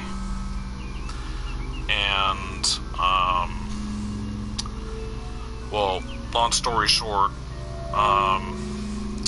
they had to, like, go back up again, because apparently there was, like, 400 cases, about, like, a week prior beforehand, or maybe 2 weeks beforehand, or something like that. But yeah, things are opening back up slowly. I think more companies could have done more for, their job, for people's jobs, and getting, still earning money, honestly, but I don't think some of those companies went the full 9 yards that they could have to still make money and people could still work, honestly, but that's neither here or there. But anyway, yeah, I just feel bad for all those people who lost their lives during our pandemic. So playing this game just makes me think about all those people a bit who, passed away from the virus. It's a shame, really. And the only thing we can do is just stay safe. I'm not really one to carry hand sanitizer around me or wear gloves or wear masks. I just try to stay away from people as much as I can, and I only go out for essentials. I don't really go out anywhere else or visiting anybody or have people come visit me, but I just go to the grocery stores, and then I, walk by people, and I may be, close distance to people, but I don't tend to, stop. I just walk right by them. Yeah, I breathe normally, but I don't know. I guess that's still, kind of playing with fire, but anyway, I don't know. It's just that a lot of people are like that. There's some people who are wearing masks, and then there's a few people who aren't, so I don't know. Anyway, so from, me, YouTuber or streamer, to you out there on Twitch and or YouTube, I hope you're all are staying safe through this pandemic. I apologize for bringing this back up again, but every time they talk about this kind of stuff, the viruses and that, it just... I want to say it kind of hits close to home, but when I say that, I mean that for everybody worldwide. So, but yeah, again, to all those who are watching this video, or stream, I do hope everyone is taking safety precautions, and I hope you are all acting smart during this pandemic and not being one of those people who are being rude about it, and they're just like, oh, it's nothing, I don't believe in this, whatever. I hope you are taking this seriously, and I do hope you are social distancing yourself from people. And if you are working, then I hope you are taking the, appropriate steps to, like, just basically social distancing from people, or socially distancing people in malls or grocery stores and whatever and the like. And if anybody, by having the chance, which I highly doubt it, is watching this, and you are a frontline worker, or people who just go and deliver food by any means, or even if you work at a restaurant and you've been dealing with people that way in a sense and whatever, thank you. Thank you for everything you're doing for us. It's greatly appreciated, especially people in delivery systems of, like, either mail or just other companies that are outside the Canadian Postal Service and the other mail services around the world. Thank you.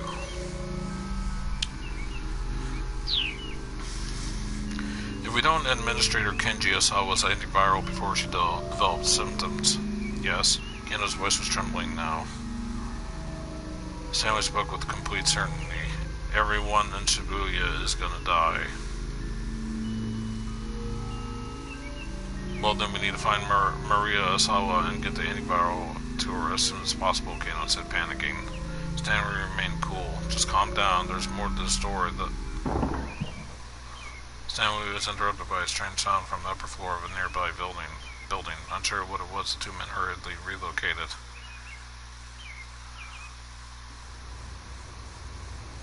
They paused when they came to a vacant lot. The place was deserted. No need to worry about being overheard here. You said there were more to the story, Kano prompted? The antiviral in question is stored in Kenji Osawa's laboratory. The lab is protected by a sophisticated security system. Apparently the storage area where the drug is kept requires fingerprint authentication from both Osawa and Tanaka. What? But Tanaka's... Kano couldn't help but gasp. Tanaka was currently a fugitive, the prime suspect in the kidnapping case. There was no chance of getting any fingerprint authorization from him at this stage. If there is any way to get in, Kano asked.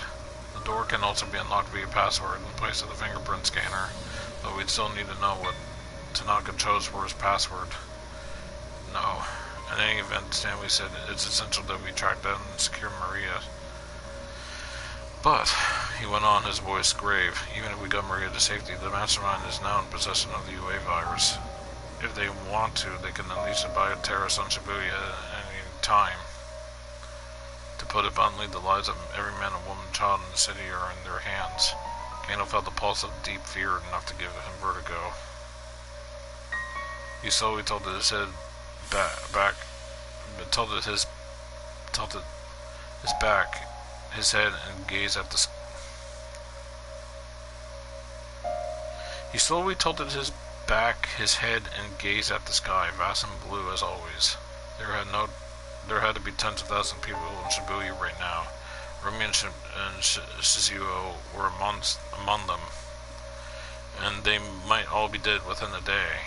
It felt so unreal, Kano's mind almost couldn't process it. With an effort of will, he shook himself out of his daze. Now was no time to waver. We have to try, he said. In the next 4 hours, we need to find Maria Osawa. Figure out a way to stop this mastermind and the UA virus. The words were as much for himself as they were for his companion.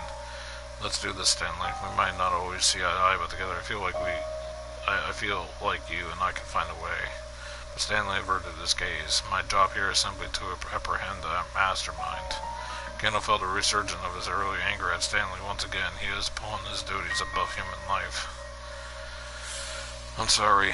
Stanley's voice was a quiet mutter. You should get away from Shibuya as soon as possible, Kano. Kano hadn't imagined what the American would ever be worried for him. I appreciate the warning, he said, but I'm seeing this through to the end. This isn't the sort of thing you can solve with just an effort of willpower. Even so, giving up is in the Japanese detective way. Stanley let out a nasal chuckle. Back to that again, are we? Same to you. Kano managed a tiny chuckle of his own. Listen, Stanley went on for a moment. This is just between you and me. The mastermind behind the kidnapping case, arms dealer who goes by the name Alfard. Arms dealer. Beyond simply selling weapons, illegal arms dealers are also frequently involved in smuggling weapons unlawfully obtained through deals with government or military contacts. In recent years, such enterprises have become increasingly globalized. Some dealers from smuggling networks that also deal in money laundering, drug trafficking, and more. Alfard? Alphard? I think it's Alford.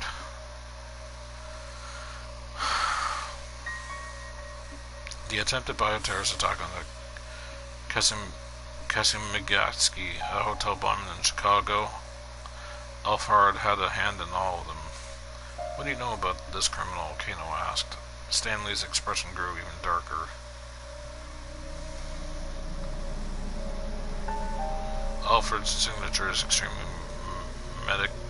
meticulous planning, but I don't mean meticulous in the way you made. Same way you or I might normally think of it. Their plans are perfectly imperfect. Do you know what I mean? Do you get what I mean? Kano shook his head. Alfred deliberately engineers accidents to make things complicated and unpredictable. It's difficult to get a good grasp of what's going on when the situation seems to be falling apart. People tend not to consider that coincidental mishaps might be anything but. In the end, they don't even realize they were playing right into her mastermind's hands all along. Kano could hear the intensity in Stanley's voice. I'm afraid that's all I could say. Stanley held out his right hand. See you around, Kano, if you're still alive. If we're still alive. Kano let that sink in for a moment. Nah, I'll shake your hand after we finish this case. With a slight smile, Stanley withdrew his hand. The two bumped fists instead. Alright, we'll meet again, Kano. I'm sure of it. Yeah, see you then. No sooner had Stanley departed from Kuze's voice came in over the wireless. Attention all units.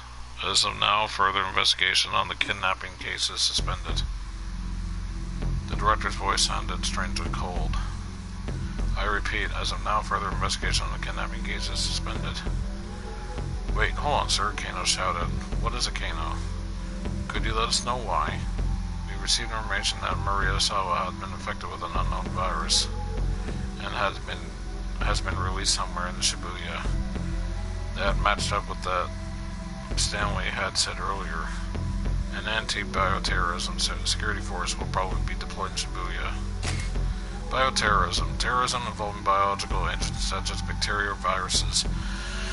Biological weapons are easier to acquire and transport than nuclear weapons, and because they rely on an organism's natural ability to proliferate or infect, they can yield powerful results for low effort. For these reasons, recent years have been widespread apprehension about the possibility that such weapons might be used by terrorists.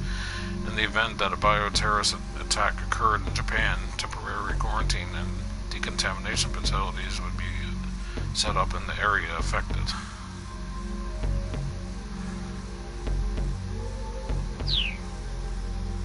This is no longer a simple kidnapping case. Our part in this is finished. No, it's not. We haven't managed to resolve anything. Kano, I assure you everyone else feels the same way as you do, Kuze's voice had a cautionary tone. They're still performing the autopsy of the body found in the blue minivan that exploded. We'll let you know once we have a positive ID. Kuze out. Director. But the line had already gone dead. Left at a loss, Kano gazed out at the cityscape. The sight of the bomb vehicle had calmed down briefly, but now bad news networks had begun reporting the herd of onlookers was growing. There was also a sizable crowd gathering outside of a large home electronics store. The large LCD televisions on display were showing a press conference being held by the governor of Tokyo. Kano might learn something new about the case. He decided to watch the broadcast. Kano's part in this was over. He had to hurry and find Remy before it was too late. Kano might learn something new about the case. He decided to watch the broadcast. Echoing close with the administration, we keeping a careful eyes on the situation as it develops. The governor's expression was solemn as he spoke. The moment he finished his statement, reporters bombarded him with questions. This seems similar to the bioterrorist attack at Kasumagaski 2 years ago. Is there any possible connection? What countermeasures do we have in the event of Shibuya targeted bioterrorism? The governor was visibly disconcerted. If this does turn out to be a bioterrorist attack, we will establish emergency shelters with a large-scale quarantine station at Yoyogi Park. However, there are still many details that remain unknown. The politician was clearly struggling to maintain his composure. Can you comment on the rumors we're hearing that Shibuya might be blockaded off? Don't be ridiculous, the government barked. What outlet are you with? Are you trying to start a panic when we don't even know all the details? Besides, it wouldn't even be possible to blockade the whole of Shibuya. The press conference continued. The governor and the reporters locked in, belligerent back and forth. Kano left the electronics store and headed for the cafe where Rumi and Shizuo were waiting. He had to tell them both to get far away from Shibuya.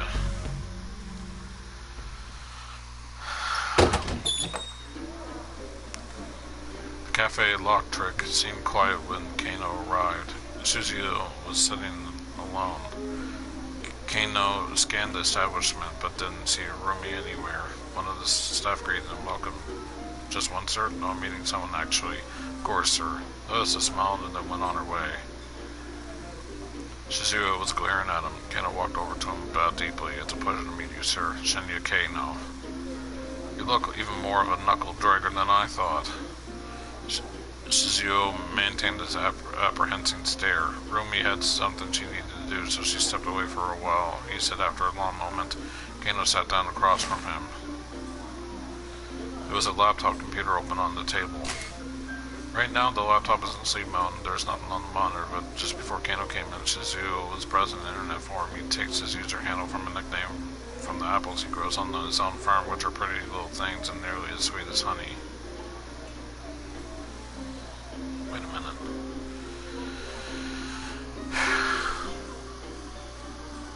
What was that username that was on that form there? Perfect Honey or something like that? No way. You know, I was thinking, what if that wasn't a younger female and it was actually an older male disguising himself as a young female? That's probably him. The waitress came by to take Kano's order, so we asked for a nice coffee. What are you using the computer for? Kano asked. I'm on the internet. Shizuo's voice was low and gruff. This cafe has an internet connection? May as well start with a little small talk. So what? Again, Shizuo glared at Kano. The words wouldn't come. No, actually, this is no time to be making idle chit-chat. If they got infected with the virus, me and Shizuo might die. Look, please, you need to leave Shibuya right away. Shizuo's face contorted with confusion. What are you talking about? Why? Kano wasn't sure if he should tell the truth or not. He was strictly prohibited from discussing the case with anyone outside the department. As a former policeman himself, Shizuo ought to understand full well the secrecy of an investigation required, and it wasn't like he'd get up and leave town without a good reason. Please listen, Kano said. There's a risk of bioterrorist attack. It's very important that you go, though. I'm not at liberty to tell you why. Even if this was Rumi's father, Kano couldn't bring himself to leak secret information. His mind spun with regret. Well, I don't need your say-so, Shizuo huffed. I'm sick of this town anyway. Kano was a bit relieved to hear that. Does this have anything to do with the case you're working? Huh? You're telling me to leave Shibuya. Does that have to do something with your case? Yes, Kano admitted. So why don't you run off with Rumi then? Shizuo's tone was frank. Well, I mean, when Kano didn't have an answer handy, Shizuo let a single heavy sigh. Is your work important to you? He asked. Kano hesitated. Is it more important than Rumi? Well, again, Shizuo cut Kano off as he wavered over to answer. Me, I used to put my work before my family. There was no question in my mind that combating society's ills and solving cases was worth any price. Because of that, I did some pretty reckless things. Almost wound up dead more than once. Shizuo paused, a forlorn look in his eyes. My wife did nothing but worry about me, so much I didn't even realize she'd worried herself sick. I was so caught up in my work that I wasn't even there for her when she finally passed away. It was all so very absurd of me. The waitress came by and set Kano's iced coffee on the table. It sat there untouched until Shizuo looked at it pointedly. With a tiny nod, Kano brought the cup to his lips. The bittersweet liquid was a balm to his parched throat. I told Rumi the same story, Shizuo continued, but I didn't tell her how absurd it was. I told her that her father only did what he had to do. He took a sip from his glass of water. Rumi, she's very much like her mother used to be. Their personalities are almost identical, and I don't want her to suffer the same way my wife did. Shizuo's fist clenched in his lap. What was it that made you become a detective in the first place, he asked. Well, at first I got a job because I thought it would make Rumi happy, and then I guess it also because I thought it'd make you like me, sir. It was the truth, but Shizuo simply chuckled. If your goal is to get me to like you, you may as well give up now. I'm sorry, sir, Kano said. I can't do that. Are you this stubborn around Rumi? Shizuo grumbled. I love your daughter, sir. I want to keep her safe and make her happy. And why is that?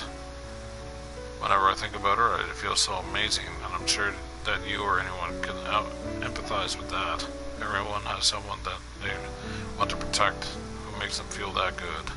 It's an admirable thing wanting to be a detective and protect the happiness of people, but that doesn't mean you need to ignore your own happiness in the process.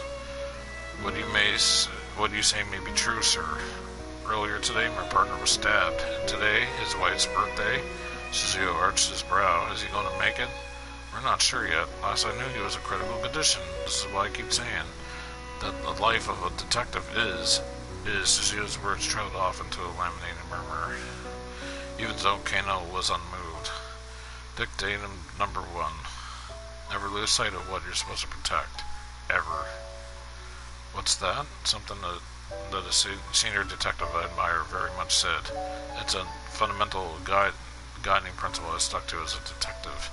But I was wrong about the real meaning behind it. My partner was stabbed. There are people I want to rescue. So much has happened, and now I finally understand what those words mean. When you see someone in trouble, you help them. That's not something a good detective does. That's something a good person does.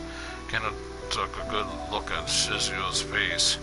He had surprised himself finding the words to speak his fiancé so clearly, and he wondered what effect it had on the older man.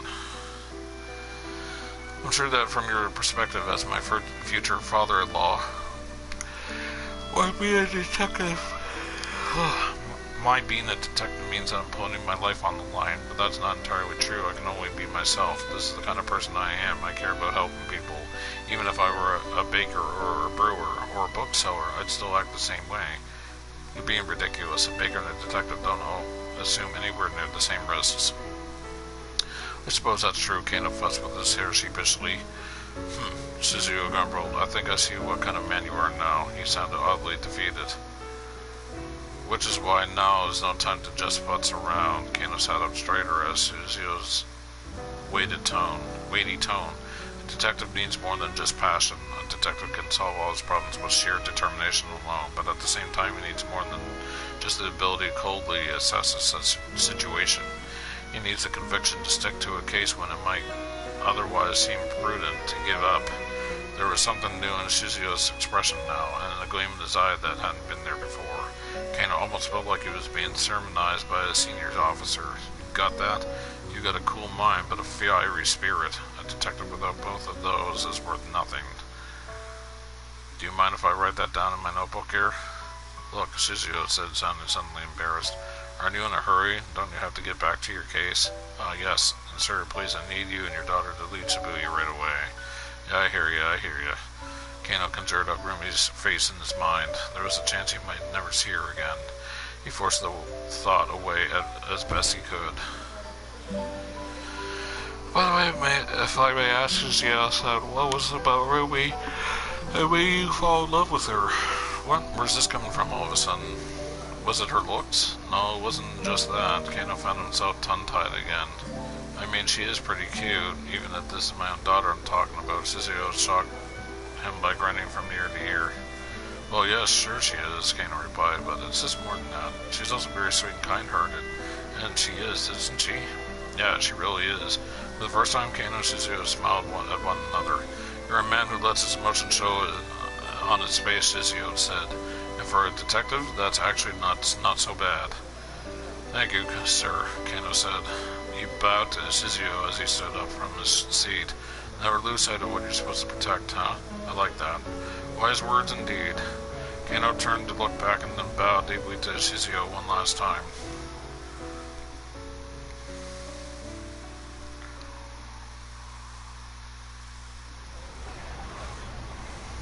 The ability to coldly assess a situation. Kano knew what he needed to do. There was one thing that was nagging him. No matter how hard he thought about it, it still didn't add up. Why would Tatino let Al Karawan go? Why would Tatino let Al Karawan go free? He needed to get back to the precinct and get the truth from Al Karawan firsthand. As he walked along, he considered what he didn't know about the facts of the case. Just what sort of plan Alfred put him in the notion here. It seemed that Tanaka and Osawa held the keys to understanding it.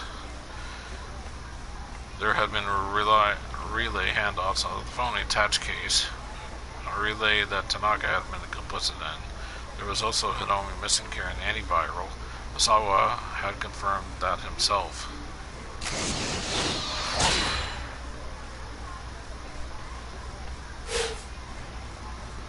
Kano was starting to form a vague picture of what Alfard was up to. But the mastermind's goal was to acquire the antiviral, then obtaining the cooperation of Osawa and Tanaka was vital to that plan.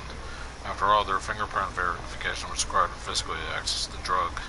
In order to overcome that hurdle, Alfard had presumably managed to win over Tanaka somehow, and that the kidnapped Maria Osawa had then kidnapped Maria Osawa to provide leverage against her father. No doubt that was how they got Hiromi to take the antiviral with her death. Hachiko. Or Hakiko. Anyway, while the police were distracted by following the attached case, Alfard would then take the antiviral from Hiromi. That was the general plan as far as Kano could surmise. Just then the call from Kuze came over the wireless. We've identified the body inside the blown up minivan. Kano's head tingled as it gripped the wireless. Maru Tanaka, male, 40 years old, an employee of Okoshi Pharmaceutical. Positive ID was obtained from the subject's personal belongings. Oh, it was Tanaka, not that other guy, okay. What? Kano gasped. If Tanaka was dead, it would be almost impossible to access the antiviral drug in the laboratory. At this point, the only antiviral thing they had a chance of obtaining was whatever Hitomi was carrying. Kano thought back to what Sammy had said earlier. Even if we get Maria to safety, then Mastermind is in possession of the UA virus. If they want to, they can unleash a bioterrorist attack on Shibuya any time, to put it bluntly. The lives of every man, woman, and child in the city are in their hands.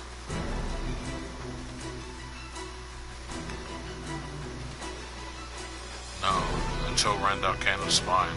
If someone did release the UA virus, there would be no way to stop it spreading. If Alfred really was planning about a terror attack, but Shibuya would well and truly become the city of the dead. He couldn't help but feel that the whole department was playing right into Alfred's hands. Kano staggered physically, stricken by the realization of just how terrifying a foe they were up against. To be continued.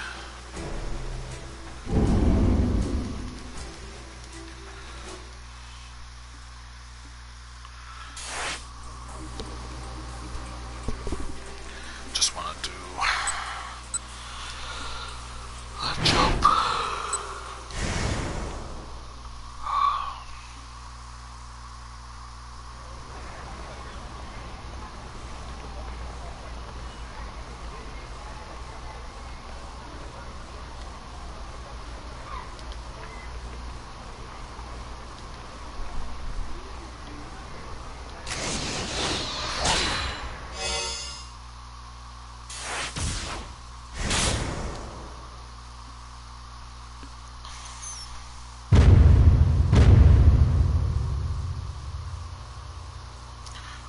News was shared with the Asawa as the members of the investigation team quietly briefed Detective Kajiwara. Asawa and AI and Sophie on the far side of the room watching. They could see Kajiwara go pale. They swept from his forehead with a handkerchief several times. Bad news, Asawa thought. Sir Asawa, ma'am? Kajiwara shuffled his way over to my last. We've gotten word from headquarters. Right now the task force is in an uproar after a change in direction from the higher-ups. The detectives who were on the scene have been ordered to discontinue the kidnapping investigation.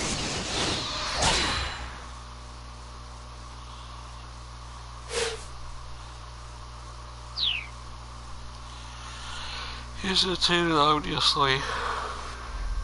Asawa braced himself. Please, let's hear it. It would seem that your daughter Maria is safe. What? Asawa felt an unexpected surge of relief.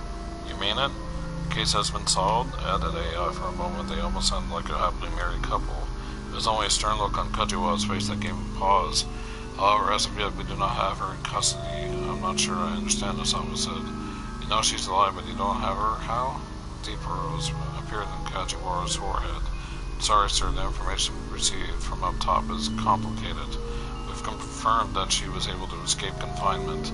It's just, the detective gave every appearance of holding something back. If there's something you need to tell us, then just say it, Asawa told him. It would seem that Maria has been infected with a virus. Infected? Asawa felt as if a taloned claw just had clutched his heart. It's not one I've ever heard of before, but apparently it's called the UA virus.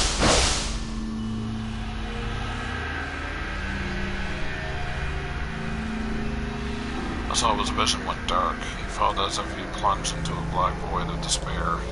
Darling, AI asked raspingly. She didn't need to put her fears into words. Asawa felt them just plainly as his own gut.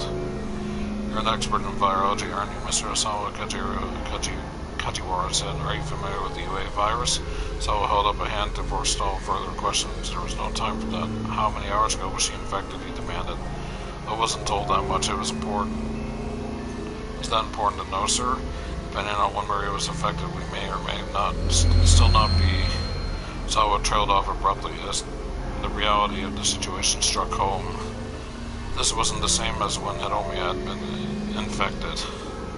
Right now, there was no way of getting Tanaka's cooperation, which meant there was no way of accessing the antiviral storage. In other words, getting the cure to Maria would be impossible. Asawa's head swam. Detective Kajiwara, I beg of you, your people need to catch Tanaka as soon as possible. We can't share the details, but if you don't, something terrible is going to happen. And then Kajiwara's phone rang. He picked up quickly. What? What did you say? Detective's shout shattered the anxious silence that had fallen. AI shuddered visibly at the outburst. Kajiwara nodded sharply, still listening. More creases formed in his forehead. Understood. I'll let them know. He hung up. All eyes were on him. That was headquarters. Asawa swallowed a lump in his throat. He could feel himself out quaking all over. The minivan we believe belonged to the syndicate exploded near Jinan and Shibuya. The body was found amongst the burning wreckage of the vehicle. Who was it? Asawa interjected. Tell me. Please don't let it be Maria. Please don't let it be Hiromi. Kajiwara took a breath before speaking. We've conclusively identified the remains. Mr. Tanaka's. No! The cry was visceral, almost bird-like. Asawa looked around in surprise. It was AI. It's not true. You were lying. Her shrill scream, river beating, berated through the room. Asawa felt like he wanted to scream too. With Tanaka dead, there was no way to get to the antiviral. Which meant that Maria was going to die.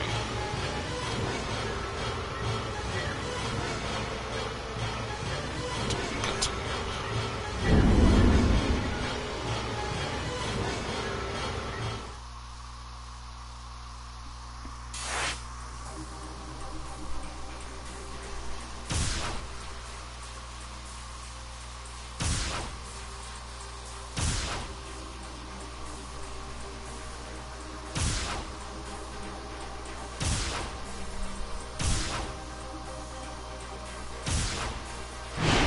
First was a bed, what was it again?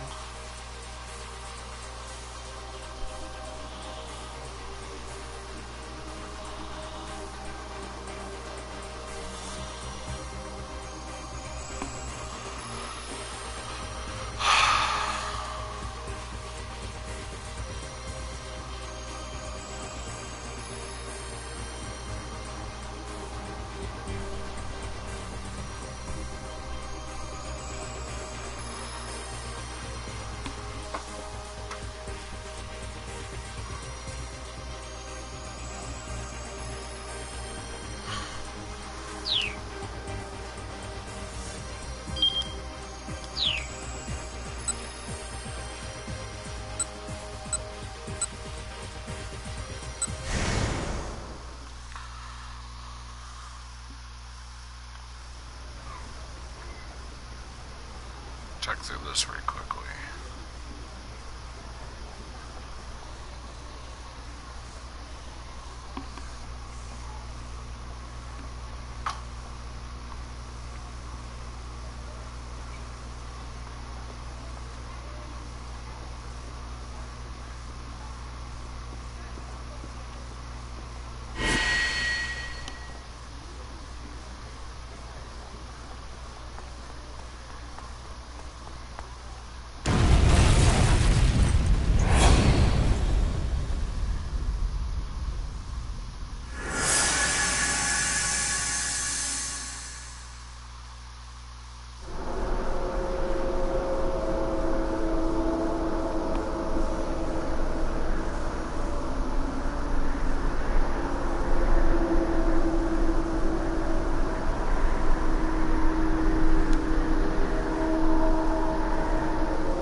It's the same thing.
5:16. I was kind of hoping to be done 15 minutes ago, but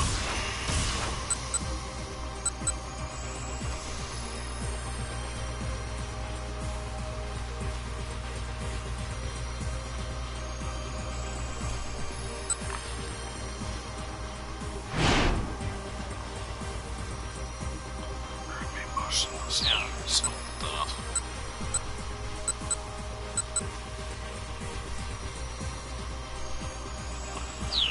I gotta figure this out later.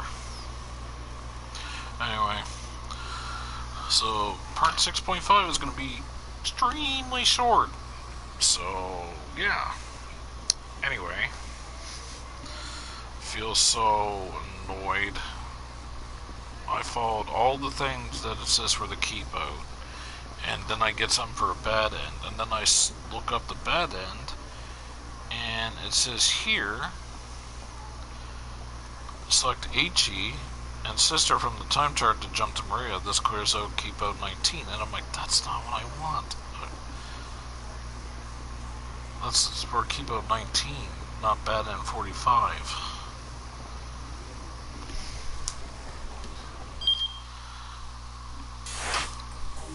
Look at it, it says here, Maria arrived in Dondora just in time to get caught in the explosion. If she's avoided the fate, she needs to stay away from the vehicle. Someone else's actions can ensure that Hana Toyama crosses paths with her again.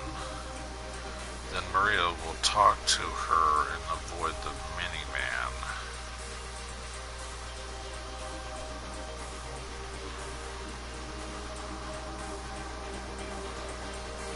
So the little girl that was missing from her father will cross paths with her again.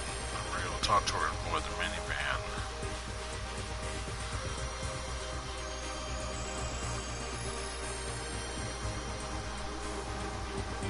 Is it H-E?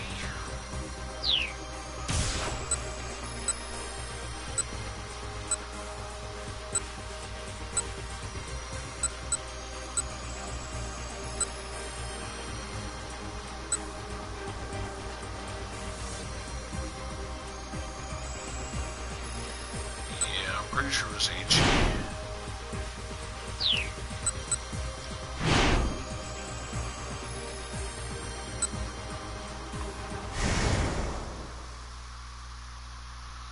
Okay, no idea.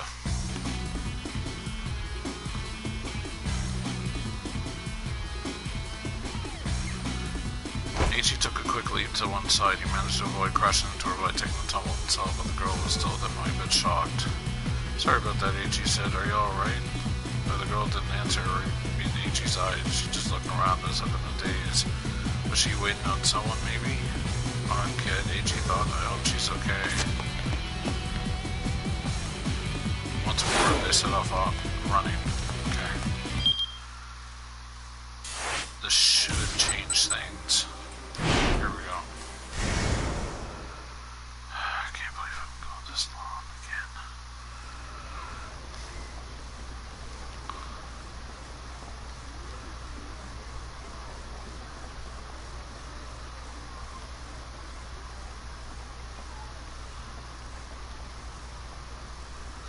I catch sight of a little Hana in front of the billboard. She's showing something to a woman there, some colorful sheets of paper. That woman looks a lot like the musician in the poster. I kind of figured that was her. Moreover, I have the feeling I've seen her someplace before. Where could I have seen her? Man, having amnesia is really a pain in the ass.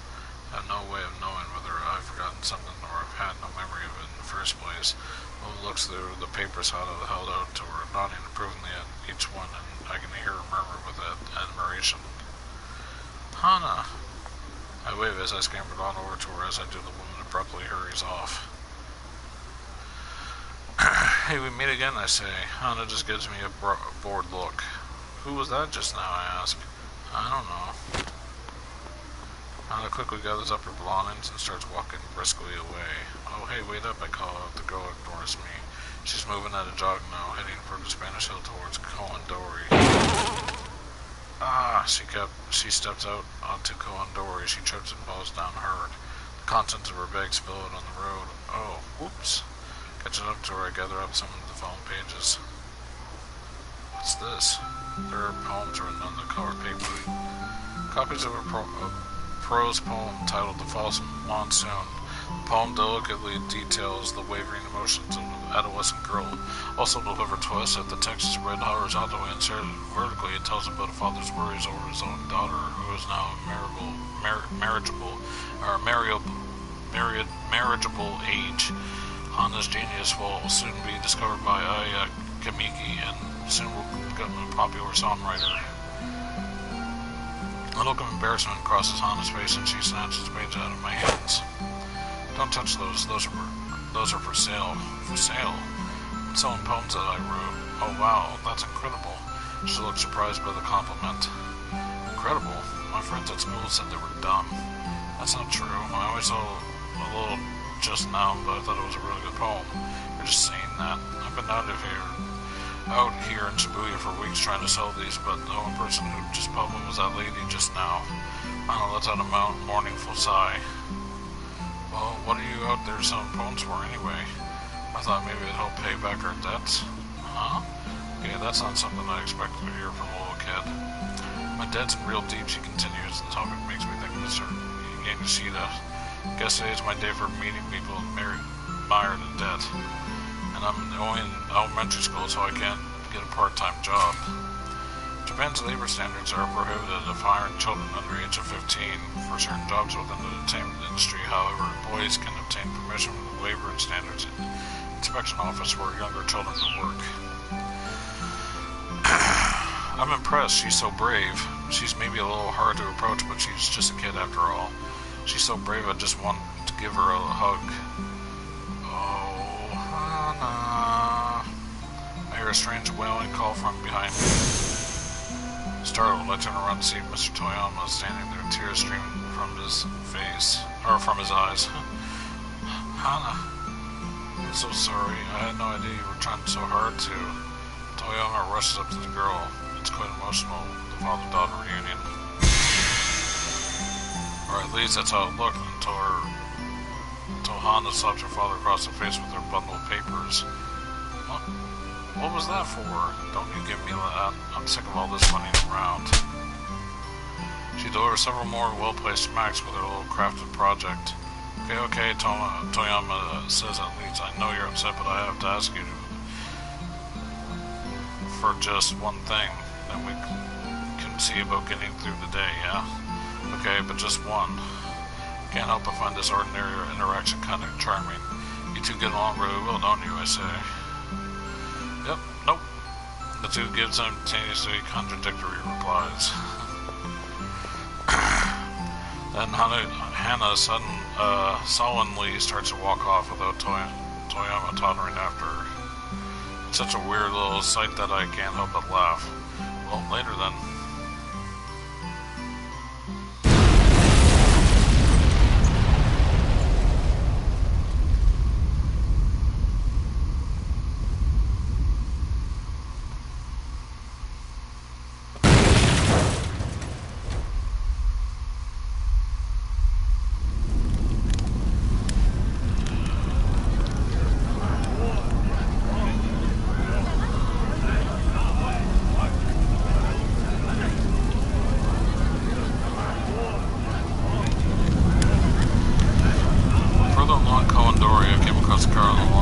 On the roadside that's spectacularly aflame. A group of onlookers surrounded in a confused uproar. It seems almost unreal, like I'm looking at a separate TV show or something. I stand there staring into the flames. Huh? What's that? I can see something.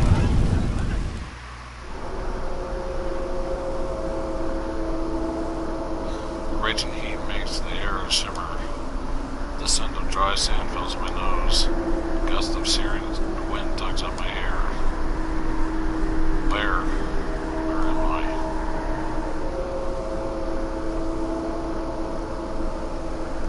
Decaying roads, decaying houses, decaying city.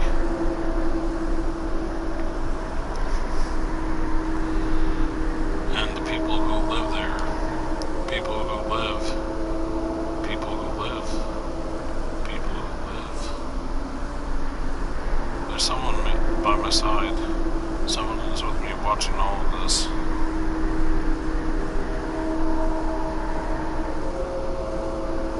It's a girl. The person with me is a girl, slightly younger than me.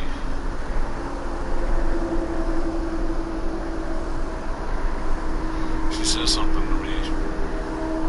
Asking me.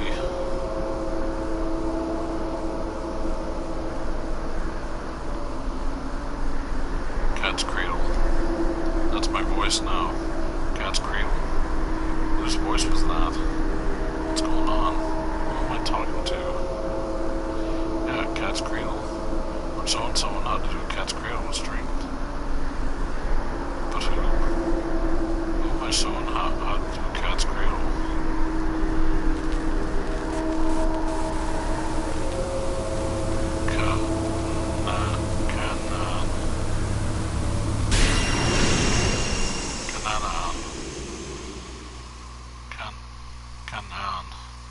Echoes in my head.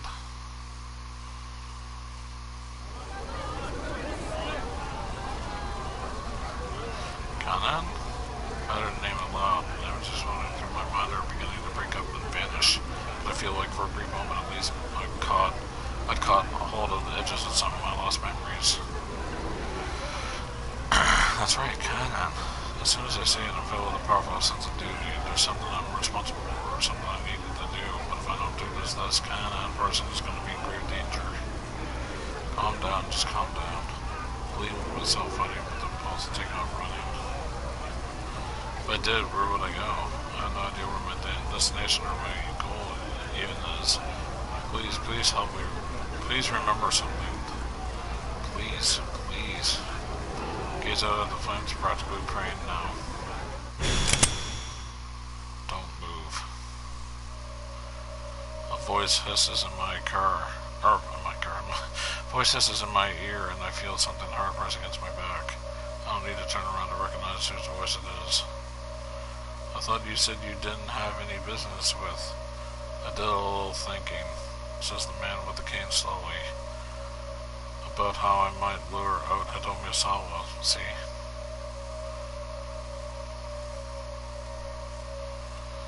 I'm going to use you as bait.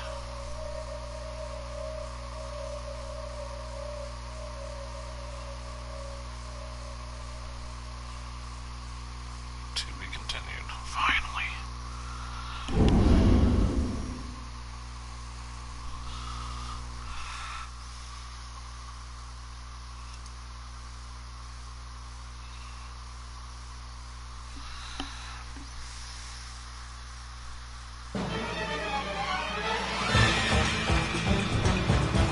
Listen, ain't told us a lesson anymore. I'm gonna stop you. Oh, how touching. What do you mean you'll kill me? In order to minimize the spread of the virus.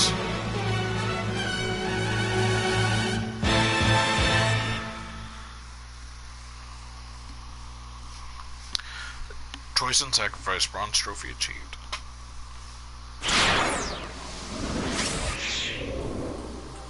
Alright. It's 5:30 in the morning, just like last night when I played Stardew Valley. I'm going to bed. Anyway, I want to thank Bluey252 for coming by, and anybody else who came by who had lurked. Thank you for coming by. I'm going to bed. I'll be back streaming this on the 24th, which will be Wednesday. Thank you all for watching.